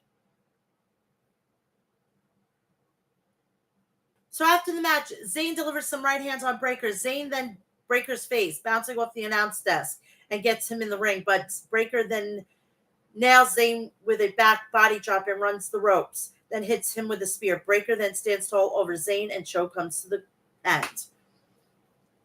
Triple threat, SummerSlam.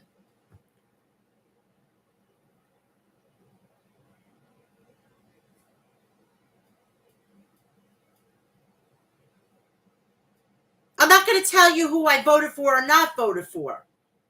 And as far as I'm concerned, he is not a racist, okay? So if you're going to do this, I don't need you here. I don't want fucking politics. Capiche? Let's move on. And if you don't know what that means, it means, do you understand in Italian? Yes, I could use it because I'm also Italian.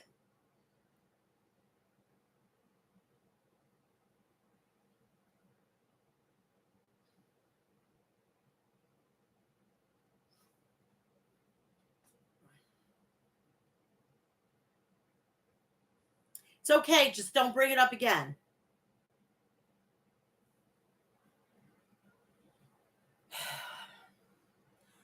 We're going to go on to Rampage, AEW. Another promotion that hopefully is on the upswing. Please do me a favor, if you are here, please just do me a favor and smash that like button. And please, subscribe to the channel and turn on the bell for all notifications, so you'll get all my notifications as I post on here and whatnot. Please follow me on all my social media, which is Instagram, TikTok, Facebook, Threads, X, Cameo, all on Mel'S Mat Chat. The only two things that are different is my Snapchat and OnlyFans. It is Real Mel'S Mat Chat. I will be dropping the link after I finish up with my stream. So look for that. All right. And if you want to donate to the podcast, you're more than welcome to. I will be dropping my PayPal QR code. You could write a message and I can read it here on the channel, because let me tell you something, trying to get monetization on here is a pain in the ass. So I've basically have a loophole. So you could do whatever you want, send as much as you want, and you could ask me anything or say anything or whatever the case may be. But please be tasteful.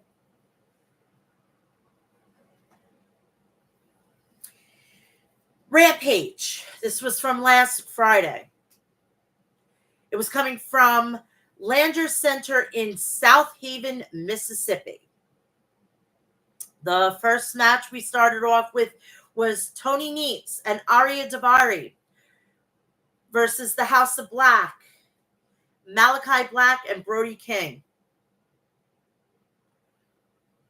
I cannot believe these two are on fucking Rampage. Why aren't they on Dynamite or even Collision? Black blocked a thrust kick from Daivari and tried to counter it with a roundhouse kick, but Daivari ducked it. Nese tagged in and cracked Black with a forearm. Black blasted Nese with a black back elbow and tagged in Brody. Nese chopped Brody, but Brody didn't budge. Brody leveled Nese with a chop of his own. Brody back body dropped Nese high into the air. Brody followed up with a sit-out senton for a near fall. Malachi Black tagged in, but Tony tried to fight off both men. The Kings of the Black Throne double-teamed Tony with a tremendous tandem offense. Brody tagged back in and ran towards the ropes, but Josh Woods pulled the rope down and Brody spilled out of the ring. Tony Nese jumped over the top rope with a tope con hero onto Brody. The premier athletes stomped on Brody on the arena floor. Back in the ring, Brody slammed Nese and tagged Malachi. Arya grabbed a tag. Black hit a springboard moonsault from the middle rope onto Arya for a 2 count. Nese came in thanks to a blind tag, but Black rocked him with a high roundhouse kick. Josh Woods jumped onto the apron trying for a cheap shot on Malachi, but Brody King sprinted around the ring and swept out Woods' legs. As the referee is distracted by Brody and Woods, Daivari smashed Sterling's clipboard over Malachi's head. Tony Nese landed a 450 splash on Malachi Black. Nese covered Black, but Black kicked out at the count of 2. Nese tried to tag out Arya, but Brody pulled Arya off the apron and whipped him into the barricade. Brody wiped out both Sterling and Arya with a running crossbody. Black cracked Nese with a knee strike. Black blasted Nese with a brainbuster. Black climbed to the top turnbuckle, but Nese kicked him out again. Went for a 450 splash again, but this time Black countered by raising his knee into Nese. Black decapitated Nese with a finishing kick, Black mass, and he won.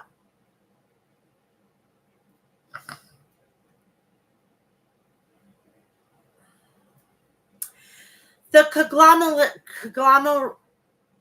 conglomeration.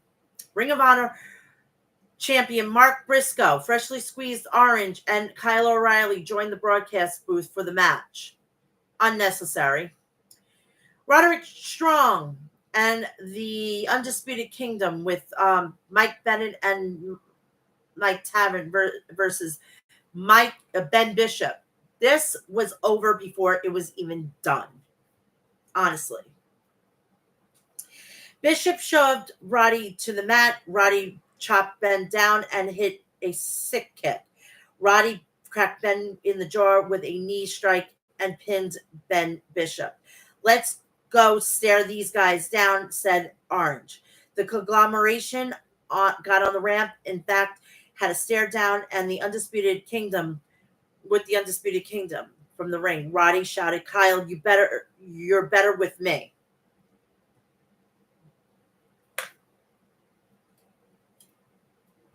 Up next, high-flying fatal 4-way. Commander, AR Fox, Angelico, and Ray Phoenix. I felt like following the bouncing bowl. The first man to get the pin of submission will win the match, said Tony Schiavone. Well, no shit. Tell us something we don't know, Mr. Schiavone. These matches are so unpredictable, said Daddy Magic. Angelico got kicked at the same time by the 3 other men. AR Fox swept out Commander's legs. AR Fox flipped off the second rope to Ray Phoenix on the floor. AR Fox nailed Commander with a corkscrew brainbuster for a near fall. Angelico staggered AR Fox with a kick to the forehead. Ray Phoenix and Commander traded forearms. Ray Phoenix walked the top rope and punted Commander in the head. Ray Phoenix was rocketed by a poison rana from Commander. A.R. Fox planted Commander with a fisherman buster. A.R. Fox followed up with a cutter on Angelico for a near fall. Ray Phoenix clobbered A.R. Fox with a thrust kick. Angelico had A.R. Fox in an ankle lock, but Commander walked the ropes and moonsaulted Angelico. Commander spiked Fox with a DDT, but Ray Phoenix connected with a springboard dropkick to Commander, breaking up the pin. Commander stunned Ray Phoenix with a crucifix bomb. Ray Phoenix nailed A.R. Fox with a frog splash. Ray Phoenix rolled through a submission hold and made A.R. Fox tap out. Big win for Ray Phoenix here on Rampage, said Tony Schiavone. Rachel Ellering, Paul Ellering, WWE dual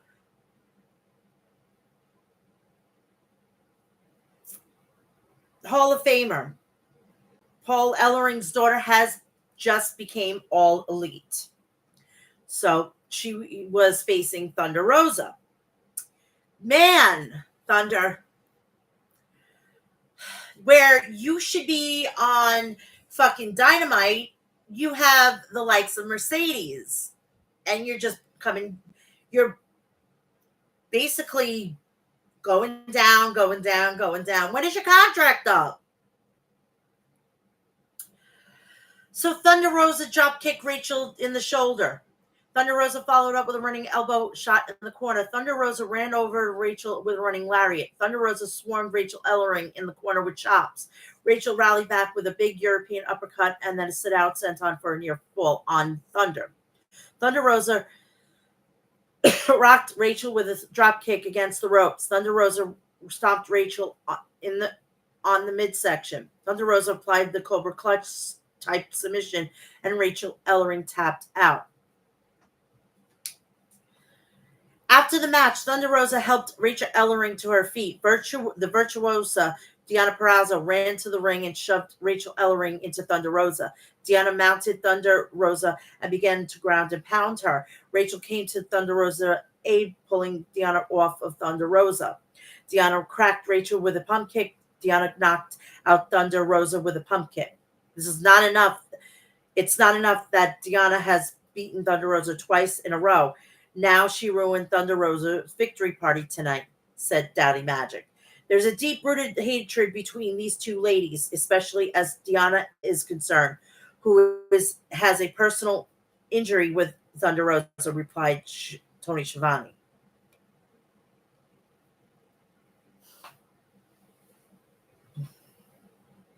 Rampage main event. Top Flight, Dante and Darius Martin and Action Andretti versus Shane Taylor Promotion. Shane Taylor, Lee Moriarty, and Anthony Ogogo.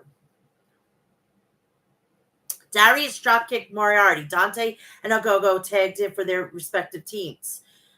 Dante ducked and punched from Ogogo. Dante stunned Ogogo with a knee lift. Action tagged and blasted Ogogo with a jumping knee breaker from the top rope. Shane Taylor tagged in, but Action stunned Taylor with a PK. Action was about to jump at Shane Taylor, but Ogogo ran in and pounced on Action Andretti.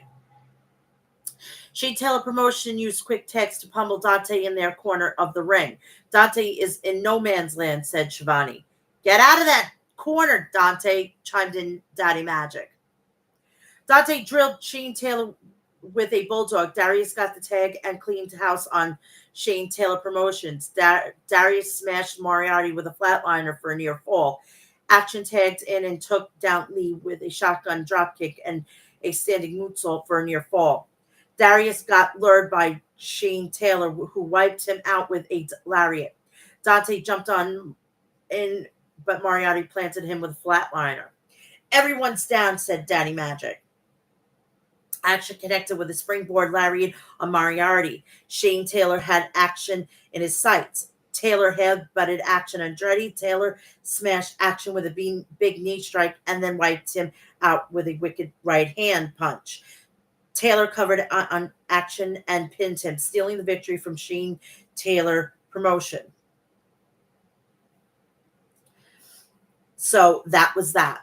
And Collision tonight from Saturday night came from the Calgary Stampede Saddle Dome in Calgary, Alberta, Canada. So we're going to go right to that.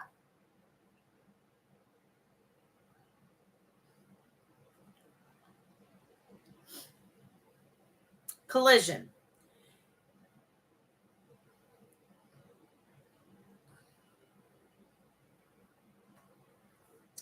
My thing just went.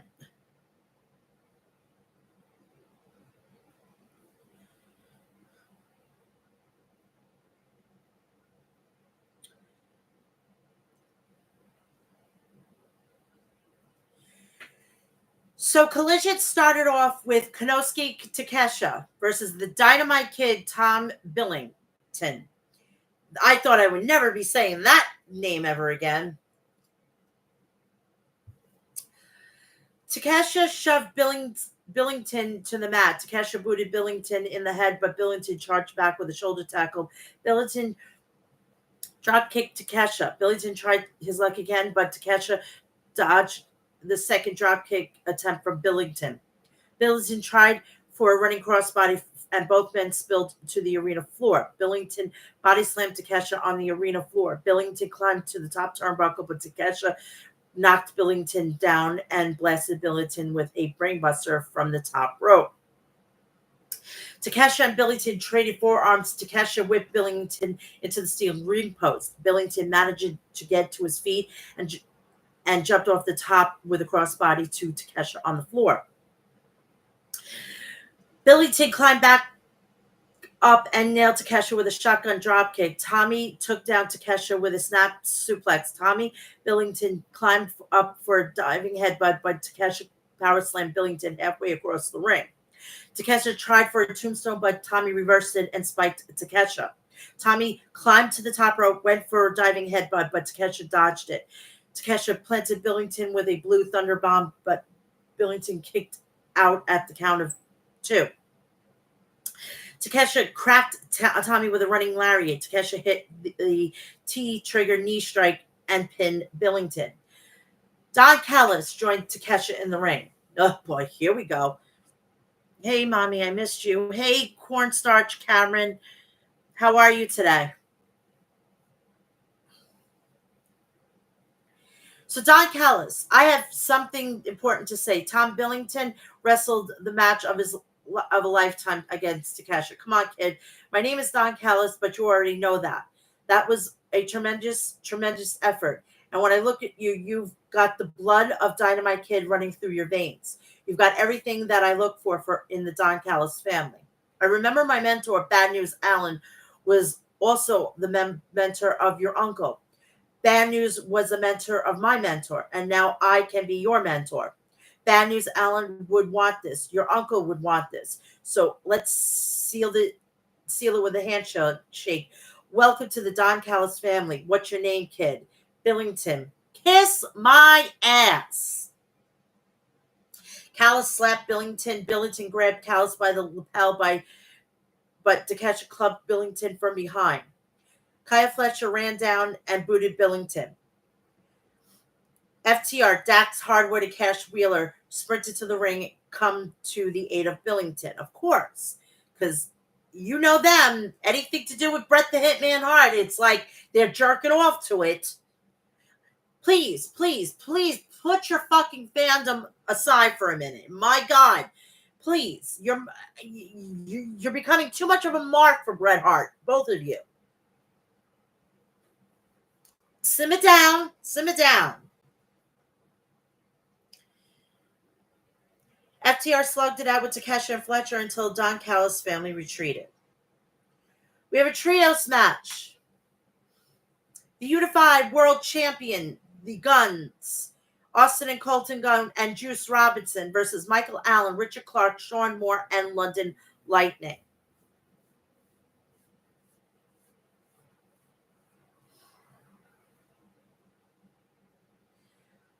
So it's Michael Allen, Richard Clark. One fucking name. Jesus Christ. Sean Moore was triple teamed by the Guns and Juice. Michael, Richard, Allen, Clark grabbed a tag, but the Bang Bang Gang got to the best of him. Lightning ran in, and Juice jabbed away at him. The Guns blasted Michael Allen Richard Clark with 310 to Yuma and scored the pin. I could never call a match with him. Please. Cut two of the names, or at least one, for the love of God. Cult of Gun. Last week, Christian Cage hurt Jay White, but it's okay because as a quarter of the Trios champions, you're now Trios champion. Juice. AEW should have anointing me when I told you to. With Jay White on the men, you're looking at 3/4 of the AEW Unified World Trios champions. Christopher Daniel walked onto the ramp. This isn't looking good. Christopher Daniels. Hold on, Juice. Here in AEW, when a member of a championship team gets injured, we cannot allow a substitute to defend those same championships. So, unfortunately, I'm stripping the Bang Bang Gang of the Unified Trios Tag Team titles. Christian Cage of the Patriarch walked to the stage. Christian Cage, CD, you made the right call by stripping them of the Unified World Tag Trios Championships. Now, make the right call and anoint us the new Unified AEW World Trios Champions right here, right now. Christopher Daniels. Tony Khan will not like that suggestion, but I do have one I think he will like. How about we do a match between the Bang Bang Gang and the Patriarch, and the winners of the match will be the new champions. Austin Gunn, CD. I'll make it really easy for you. How about we do it right here, right now in Calgary? Christian Cage. You want to do this right here, right now? Well, I guess that depends. If the fans want to see it here, see it right here, right now. Of course, you people want to see the match because you people are so desperate to see a championship won in this arena. That said, the Patriarch are the next trio championship, but there's no way in hell I'm going to tarnish that by it happening in Calgary. We'll see you down the road, Bang Bang Gang. So I think it's going to be either at All Out or All In. I would actually make it to All Out. Those two cards are going to be like 15 matches per card, per event. And I am not looking forward to it. And I got my son going to be coming home because it's going to be on my son's birthday, All Out. Thank you, Tony Khan.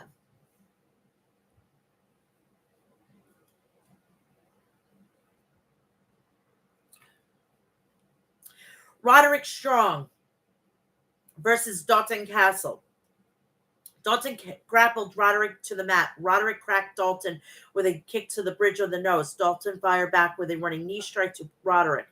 Roderick suplexed Dalton onto the edge of the steel ring barricade. Roddy dished out a drop kick to Dalton. Roddy chopped Dalton. Dalton blocked a kick and countered with a suplex to Roddy. Dalton smashed Roddy with a running knee. Dalton's face planted Roderick in the ring for a near fall. Dalton worked over Roddy's rib cage. Dalton tossed Roddy with 2 suplexes. Dalton ran towards Roddy with a knee strike, but Roddy dodged Dalton. Dalton's momentum carried him over the top rope. Roddy dropped Dalton with a suplex on the ring apron. Dalton went for a bang-a-rang, but Roddy escaped. Dalton tried it again, but Roddy escaped and smashed Dalton with a flash knee strike to the jaw and pinned him. This was over before you even fucking blinked. Seriously. The Native Beast, Nyla Rose versus Ava Lawless. Ava battered Nia with a hellacious forearms. Nia fired back with a brutal chokeslam. Nyla fire splashed Ava in a turnbuckles. Nyla followed up with a vertical suplex. Nyla cracked Ava with a thrust kick. Nyla annihilated Ava with a beast bomb and pinned Ava. That's her 60th singles win, said Tony Schiavone. Who gives a flying fuck? Honestly, some of these states you can't, she's not going to be able to do anything with. So this is going to get progressively worse for her. And if things go the way they are going, she's going to have to start thinking, wow, do I really want to be in this line of work? Because it's going to get progressively worse for her because she is transgendered. Because honestly, if I was working for Tony Khan and I knew I had to face her, I wouldn't be doing it. And it's not that I'm transphobic. It's because she's stronger than me. And she's got the hormones to back it up. And it's been all over the fucking news. Sorry.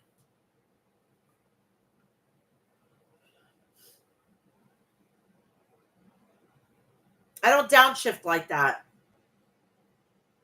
And I wouldn't want my son to be facing a girl either. Sorry, I just have this thing called morals. I wouldn't want to hit a woman. I wouldn't want my son to hit a woman. Sorry. Top Flight. Darius and Dante Martin versus Lee Moriarty and Anthony Ogogo. This is basically piggybacking of what they did on Rampage, basically. Shea Taylor Promotion is a team I could get behind, said Nigel. Lee and Dante chain wrestled, showing off their techniques at the start of the match. Lee Moriarty got the upper hand until Dante rolled up Lee for a 2 count. Darius tagged in, but Lee shoved him into the corner where Anthony Ogogo tagged himself in. Ogogo rammed Darius in the abdomen with his stomach. Top Flight employed quick tags, used tandem offense on Ogogo. Dante rocked Ogogo with forearm shots to the head. Ogogo ducked a kick but missed a running tackle. Dante connected with a cross-body press for a 2 count. Ogogo knocked Dante out of the ring. Darius dazed Ogogo with a kick. Lee came in and hit a combination slam on Darius for a near fall. Shane Taylor hooked Darius' foot and tripped him. Action Andretti jumped off the top of the ring and splashed Taylor. Darius face-planted Moriarty and pinned him. After the match, Shane Taylor blindsided Action and Darius. Ogogo ground and pound Action Andretti. Ogogo held Action back while Shane Taylor knocked out Action Andretti.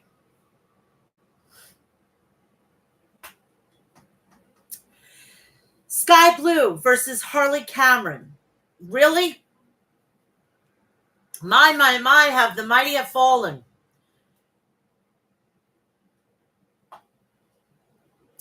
Anywho, Harley splashed Sky in the corner. Sky charged at Harley, but Harley countered with a kick and running clothesline. Harley dropped hammer and anvil strikes on Sky Blue. Sky Blue retaliated with a running boot to Cameron, knocking Cameron to the arena floor. Soraya distracted Sky, and then Harley blindsided Sky with a Russian leg sweep. Sky blasted Harley with a shotgun dropkick. Sky nailed Cameron with a twisting neckbreaker. Cameron came back with a jawbreaker to Sky Blue for a near fall. Cameron charged at Sky with a running knee strike, but Sky Blue kicked out at the count of 2. Blue planted Harley with a crucifix bomb and forced Harley to tap out. Right person won. Collision main event. The Conglomerate. Orange Cassidy and Kyle O'Reilly versus Mike Bennett and Mac Tavern. Why aren't they fucking defending their title? I had just fucking goddamn got into a huge discussion on X. The Young Bucks are holding those titles hostage. They haven't been defended. Let me tell you something. If I was TK, he got that fucking ace in the hole. If you don't defend it on a weekly basis, you are not, I'm going to strip you of the title. Let them go and compete every fucking week. He's the owner. He can override the EVPs. You are now talent. I am telling Matt and Nick Jackson what to do. You are defending those titles on a weekly basis. And if I have to, I will keep making you defend it on all 3 shows. Screw with them. And if they don't and they refuse, they get stripped of the titles. And there's nothing they can do about it because he's the owner and he's got final say.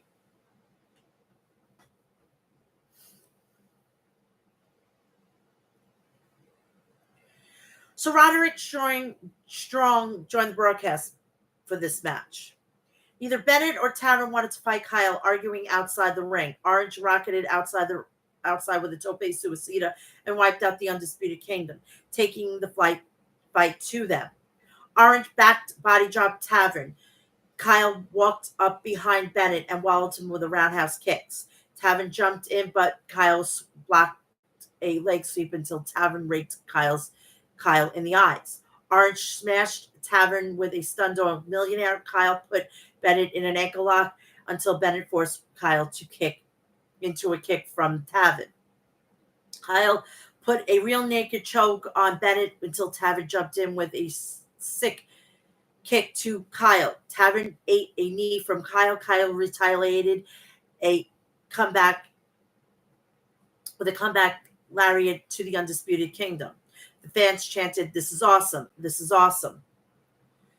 The Undisputed Kingdom double teamed Orange Cassidy in their corner. Orange crawled over to Kyle and made a tag. Kyle O'Reilly cleaned house on the Undisputed Kingdom. Kyle used a dragon screw leg whip and took down Taven and Bennett. Kyle locked on an armbar on Bennett, but Taven kicked Kyle, allowing Mike to escape. Kyle locked in the guillotine on Bennett, but Taven nailed Kyle with a springboard kick to Kyle. The Undisputed cracked Kyle with the neck check. Orange tagged in and spiked Bennett with a spinning DDT. Orange went for an orange punch, but Mike Bennett stunned Orange with a punch. Orange managed to plant Bennett with a beach break. Kyle tagged in, but Roderick Strong marched down and jumped on the apron. Ishii appeared out of nowhere, pulled Roddy down from the apron. Trent Beretta ambushed Orange Cassidy outside the ring. Kyle and Bennett slugged it out until Kyle put Bennett in an armbar. Taven dropped a frog splash on Kyle. The Undisputed Kingdom spiked Kyle with a pile driver, and Taven picked up the pinfall for his team. After the match, Trent screamed at Orange, yelling, "We're not friends." No shit. Tell me something I didn't know. Trent punted Kyle in the ring. The Kingdom shoved Trent, protecting their friend Kyle. Orange hit Trent from behind with a monkey wrench. That man's a psychopath, said Nigel. Kyle O'Reilly tried to talk some sense into half-crazed Orange Cassidy. The Undisputed Kingdom retreated until Ishii wiped them out with a double lariat, coming to the aid of the conglomeration. And that was it. And now we're going to move on to Dynamite, where they had almost an hour banger with MJF and Will Ospreay. And this, to me, it was just a little bit too long. It could have been like 35 to 45 minutes. But I understood why they did what they did. But I feel bad for the people that haven't really been on TV. And now they're legitimately, they just completely ate up an hour's worth of television just for this match, which this could have been could have taken place in Wembley and have MJF win it and then only to lose it 2 weeks later to Will Ospreay. It's just happened before, but what do I know? Honestly.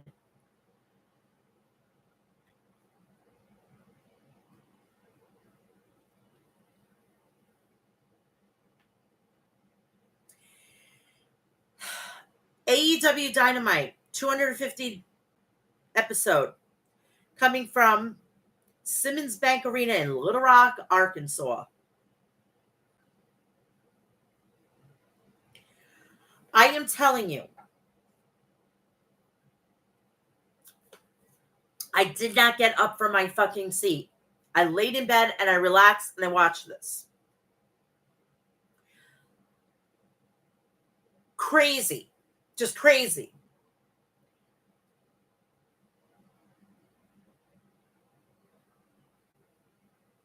It was a little excessive, but it is what it is. AEW International Championship match. The Aerial Assassin, Will Ospreay versus MJF. Timothy Caleb. Hi, how are you?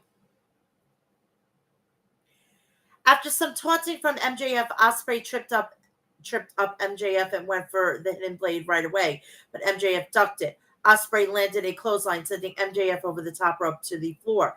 Ospreay jumped over the top and landed on MJF. Ospreay booted MJF in the jaw. MJF dropped to the mat, lured Ospreay in, grabbed Ospreay by the trunks and pulled him in headfirst into the turnbuckles. MJF hit Ospreay with a stunner out of nowhere for a near fall. Ospreay avoided the heat seeker, but MJF pulled Ospreay into the cutter.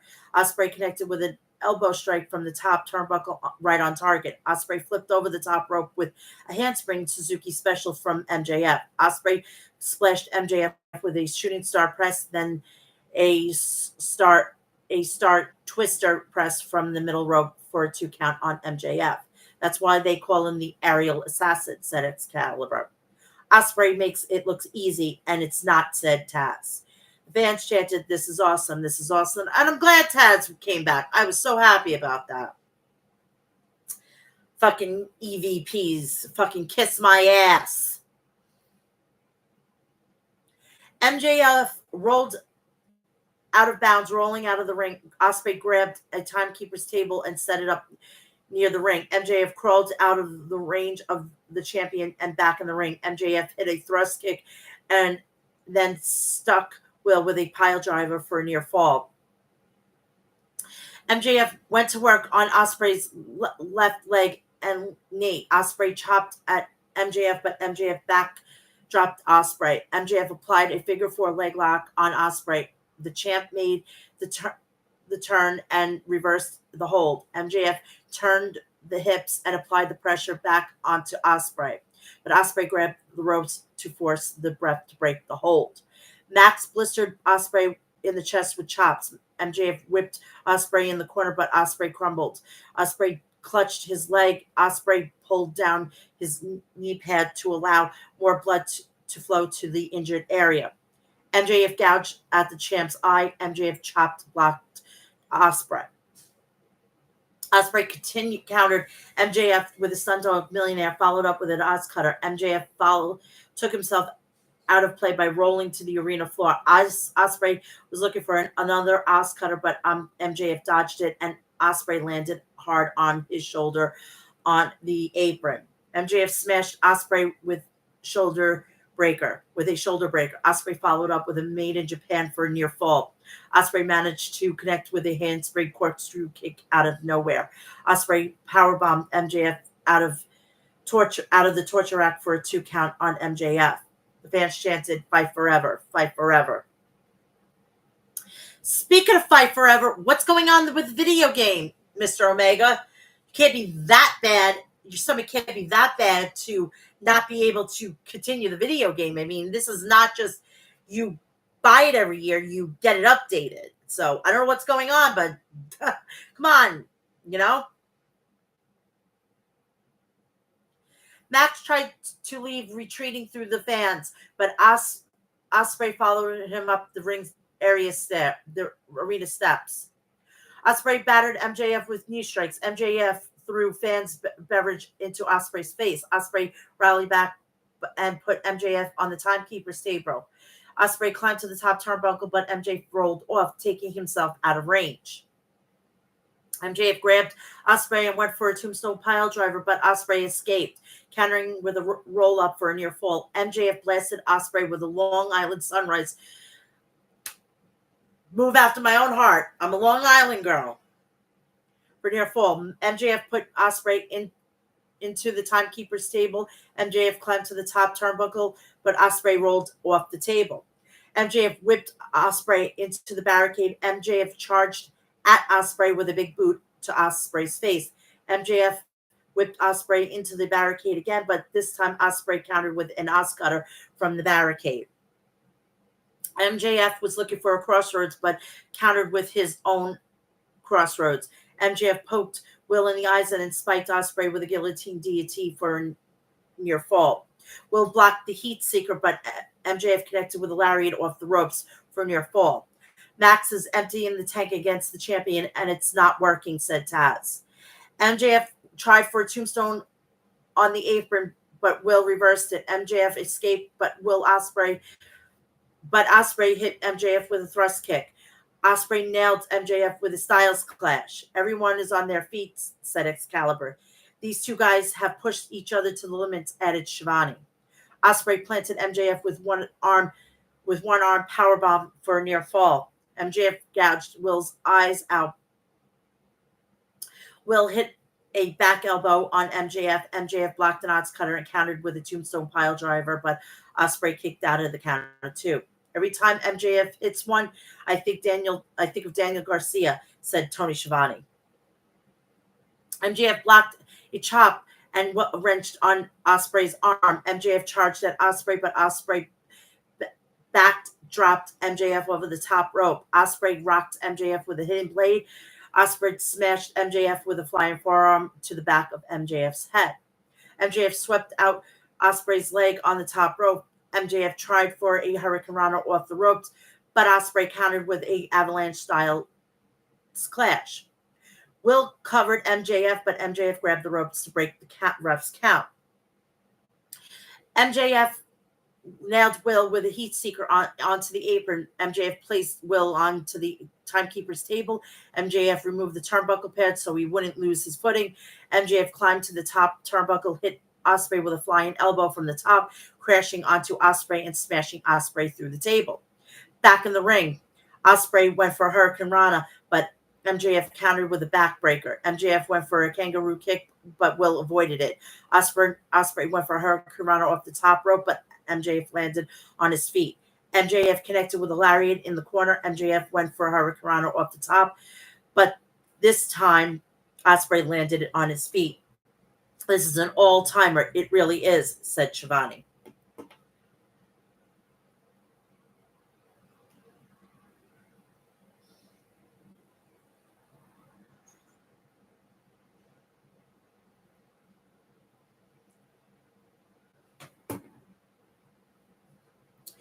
MJF and Will Ospreay exchanged strikes in the middle of the ring. Ospreay went for an Oz cutter, but MJF countered with a thrust kick. MJF went for a brainbuster, but Ospreay countered with a stun dog millionaire. Will planted MJF with a reverse Hurricane Rana.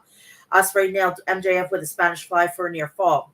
Fans, you're witnessing something very, very special here tonight. Ospreay wiped out MJF with an Oz cutter from the top rope and followed up with a hidden blade. But somehow MJF kicked out the count of two. MJF ducked another hidden blade attempt. MJF spat at Ospreay. Ospreay answered with a headbutt. Justin Roberts has announced there was 1 minute remaining in the match. Ospreay was looking for the Tiger Driver, but couldn't bring himself to do it. He put Max back down. He vowed never to do it, said Taz. He's conflicted. He almost ended Bryan Danielson's career with that, added Excalibur. With 30 seconds remaining, MJF shoved Ospreay into the referee, knocking the referee down. MJF blasted with the right hand, knocking out the champ and scoring the pin victory with the 2 seconds remaining in the match. We have a new AEW International Champion, and it's MJF.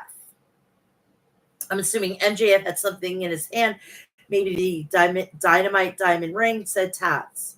There it is, said Excalibur. The ring was shown on the mat. The referee didn't see it, but we all saw it. 59 minutes, 58 seconds, and this is going to be a great return match at All In. The Acclaim and the Ring of Honor World Champion Mark Briscoe was backstage. Max Caster, Mr. Briscoe, we know you're in Blood and Guts, and we know you need a couple of partners. The only way you get the best wrestler alive on your side is with the Acclaim together. Plus, we've been beating the Young Bucks a couple of weeks ago. We've got their numbers, so it's a no-brainer. Anthony Bowens. And Max and I are closer to becoming AEW Tag Team Champions again. Plus, when you think of the Acclaim, you think the Acclaim because everyone loves the Acclaim. Mark Briscoe, that's right. You boys had my backs a couple of weeks ago, so as far as I'm concerned, you're all in. But I'm not the only one who's calling this shot. AEW World Champion Swerve Strickland walked onto the scene. Swerve, listen, we've been through our fair share of squabbles over the years, so I know you're all some tough people. There's no better people to go to war than with people you've done battle with. So all I'm saying, y'all ready? Let's get violent. Briscoe, the Elite, we're coming for you 7 days in counting. So next week is going to be another, hopefully, home run for AEW. Next up, TV time with the FTW champion, the Learning Tree, Chris Jericho, with Big Bill and Brian Keith. Give me the fucking strength. I swear to God, if things go my way, the rest of the year we'll have Chris Jericho retired. This is worse. This is worse than the highlight reel. At least the highlight reel was warranted. This is a joke. Jericho. Hi, guys. Let's talk about Dynamite 250 for AEW. I was on the very first Dynamite, and I've been on almost every one since. And I'm never going to miss another Dynamite. I'll be on every episode until 500. When you listen to the Learning Tree, good things happen. And when you don't, people get hurt. I'm begging you to listen to the Learning Tree. Look at all the people that didn't listen to me over the past few weeks. Shibata, Hook, Joe. They didn't listen to the Learning Tree. I'm begging you, this has to stop. People are getting hurt. All of you realize you have to listen to the Learning Tree. Who would be crazy enough to not listen to the Learning Tree at this point? Who would be psychotic enough to not listen to and use the teachings of Chris Jericho? Minoru Suzuki music began playing. Suzuki walked to the ramp and down to the ring with a piece of paper in hand. Suzuki next week. Brian Keith pulled the paper out of Suzuki's hand. Official order. AEW Redwood and Bad Apple banned from ringside. FTW match. Blood and guts. Suzuki headbutted Jericho. Big Bill and Brian Keith stood back flabbergasted. AEW World Tag Team Champions, the Young Bucks, and the Continental Champion Kazuchika Okada were backstage. Nicholas, did you see that, guys? What you just said, the Acclaim, Mark Briscoe, Swerve, this is ridiculous. What pisses us off a little more of the Acclaim, thinking that they're going to be two-time tag team champions, not on our watch. Matthew, guys, I think you need a little bit of a reminder of just who we are. We are the Elite, the greatest faction in history of this company. And the next week, we will have all the gold and we will have all the power. Nicholas, not all the gold, not the world championship. Matthew, but what we do to Swerve, let's just say that title may become vacant all of a sudden. You're dealing with the most dangerous people in the business and making his return to the Elite, Hangman Adam Page. TBS champion CEO Mercedes Moné walked by. Mercedes, I just want to thank you boys so much for banning Britt from backstage. She can't celebrate Dynamite 250 with us. Matthew, let's just say there's going to be no drama from the DMD to the CEO via EVP. And the Rainmaker wants to know if you could do your cool dance. Mercedes, my CEO dance? Of course. Okada, so hot. So fucking cringe, too.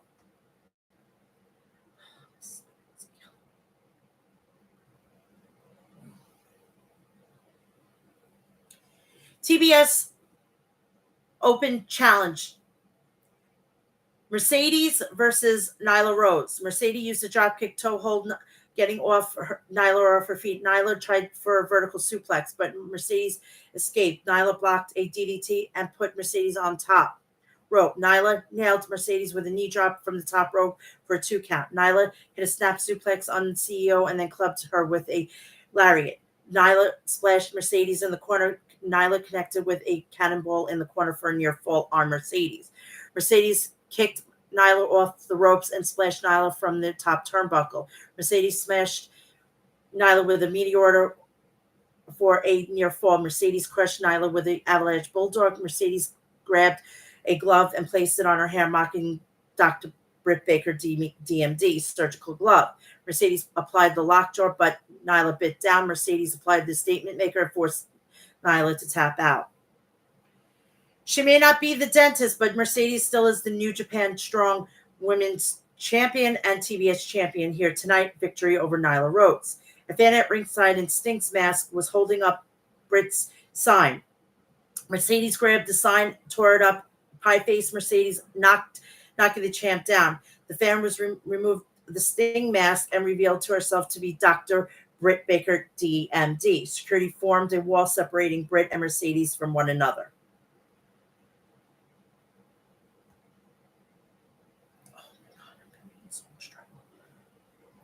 The scapegoat, Jack Perry, was backstage. Can you just hold that for a second? My door is... Give me 1 second. I am so much trouble.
Oh,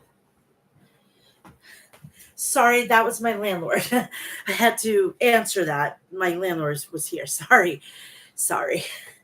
Brief intermission. So, the scapegoat, Jack Perry, was backstage. Darby Allin, last week you wanted my attention. Well, you got it. Now, all you had to do was ask, did you really have to go hurt Brandon Cutler? Maybe what I mean to say is, do you think I give a shit about Brandon Cutler? Jack Perry smiled at Brandon Cutler, was injured at his feet. Jack picked up Cutler and threw him through a set of doors leading to the boiler room. Jack Perry, come find me tonight. I'll show you what a real sacrifice looks like. A little ode to the boiler room. I think we should have a boiler room. Boiler room brawl. Bring it back, retro. I mean, we're bringing back Bad Blood. Mr. Musk 911, thank you. Oh my God. AEW Women's World Champion Toni Storm walked onto the ramp with her back towards the camera. I thought we were supposed to hear from the 2024 Women's Owens Cup winner, Mariah May, but she turned around to face the camera, and it was Mariah May impersonating Toni Storm yet again. Mariah May walked to the ring. Mariah, let's be honest. You all saw it coming. Everybody saw it coming except Toni Storm. A woman is so desperate for the spotlight, she didn't realize that she was giving it all away. The question should be why. The question should be, Mariah, what took you so long? Honestly, I didn't think it would last this long either, but it was so easy. And I was having so much fun stringing her along, just like I wanted to see how far it would go. But then I saw Wembley, and I thought, why take the old horse out back where I could kill it in front of as many people as possible? I've seen Toni Storm, and now I can be so much more. But don't worry, Toni. I still love you. In fact, Toni, I never loved you more than when you were on your knees, bleeding, crying, screaming my name. What was your greatest? That was your greatest performance, and my greatest performance will be at All In, because now All Elite Wrestling is all about Mariah. Yes, I have an OnlyFans. I will be dropping everything after this. You could go and if you're following here, go here, and I'm going to drop it on X, YouTube, Twitter. Yes, I have OnlyFans. And if you're asking, I made the announcement last week on my show that the first Tuesday in August, I will be doing NXT reviews topless. So that means anything NXT will be X rated. Champion versus champion. Swerve Strickland versus the Rainmaker, Kazuchika Okada. Aw, thank you, Mr. Musk 911. Okada ducked the house call. Both men began to counter one another. Okada delivered a flying for European uppercut and then taunted Okada. Okada face planted Swerve. Okada drilled Swerve with a DDT on the arena floor. Back in the ring, traded forearms. Swerve headbutted Okada in the jaw. Okada dropkicked Swerve, who had been perched on the turnbuckles. Swerve caught Okada with a flatliner, floated over, and then suplexed Okada for a near fall. Okada blasted Swerve with a neck breaker from the air raid position. Okada scoop slammed Swerve. Okada climbed to the top and drilled Swerve with an elbow drop. Okada connected with a beautiful drop kick to Swerve. Swerve caught Okada with a backbreaker and then a power slam. Swerve went for a Swerve stomp, but Okada avoided it and then spiked Swerve with a tombstone pile driver. Swerve blocked the Rainmaker and countered with a Swerve stomp. Swerve was about to climb the turnbuckles when Nicholas and Matthew Jackson jumped into the ring and blindsided Swerve, stomping him in the corner. The ref called the match off. The Acclaim sprinted to the ring, coming to the aid of Swerve. Jack Perry ran down to attack the Acclaim. This is breaking down, said Excalibur.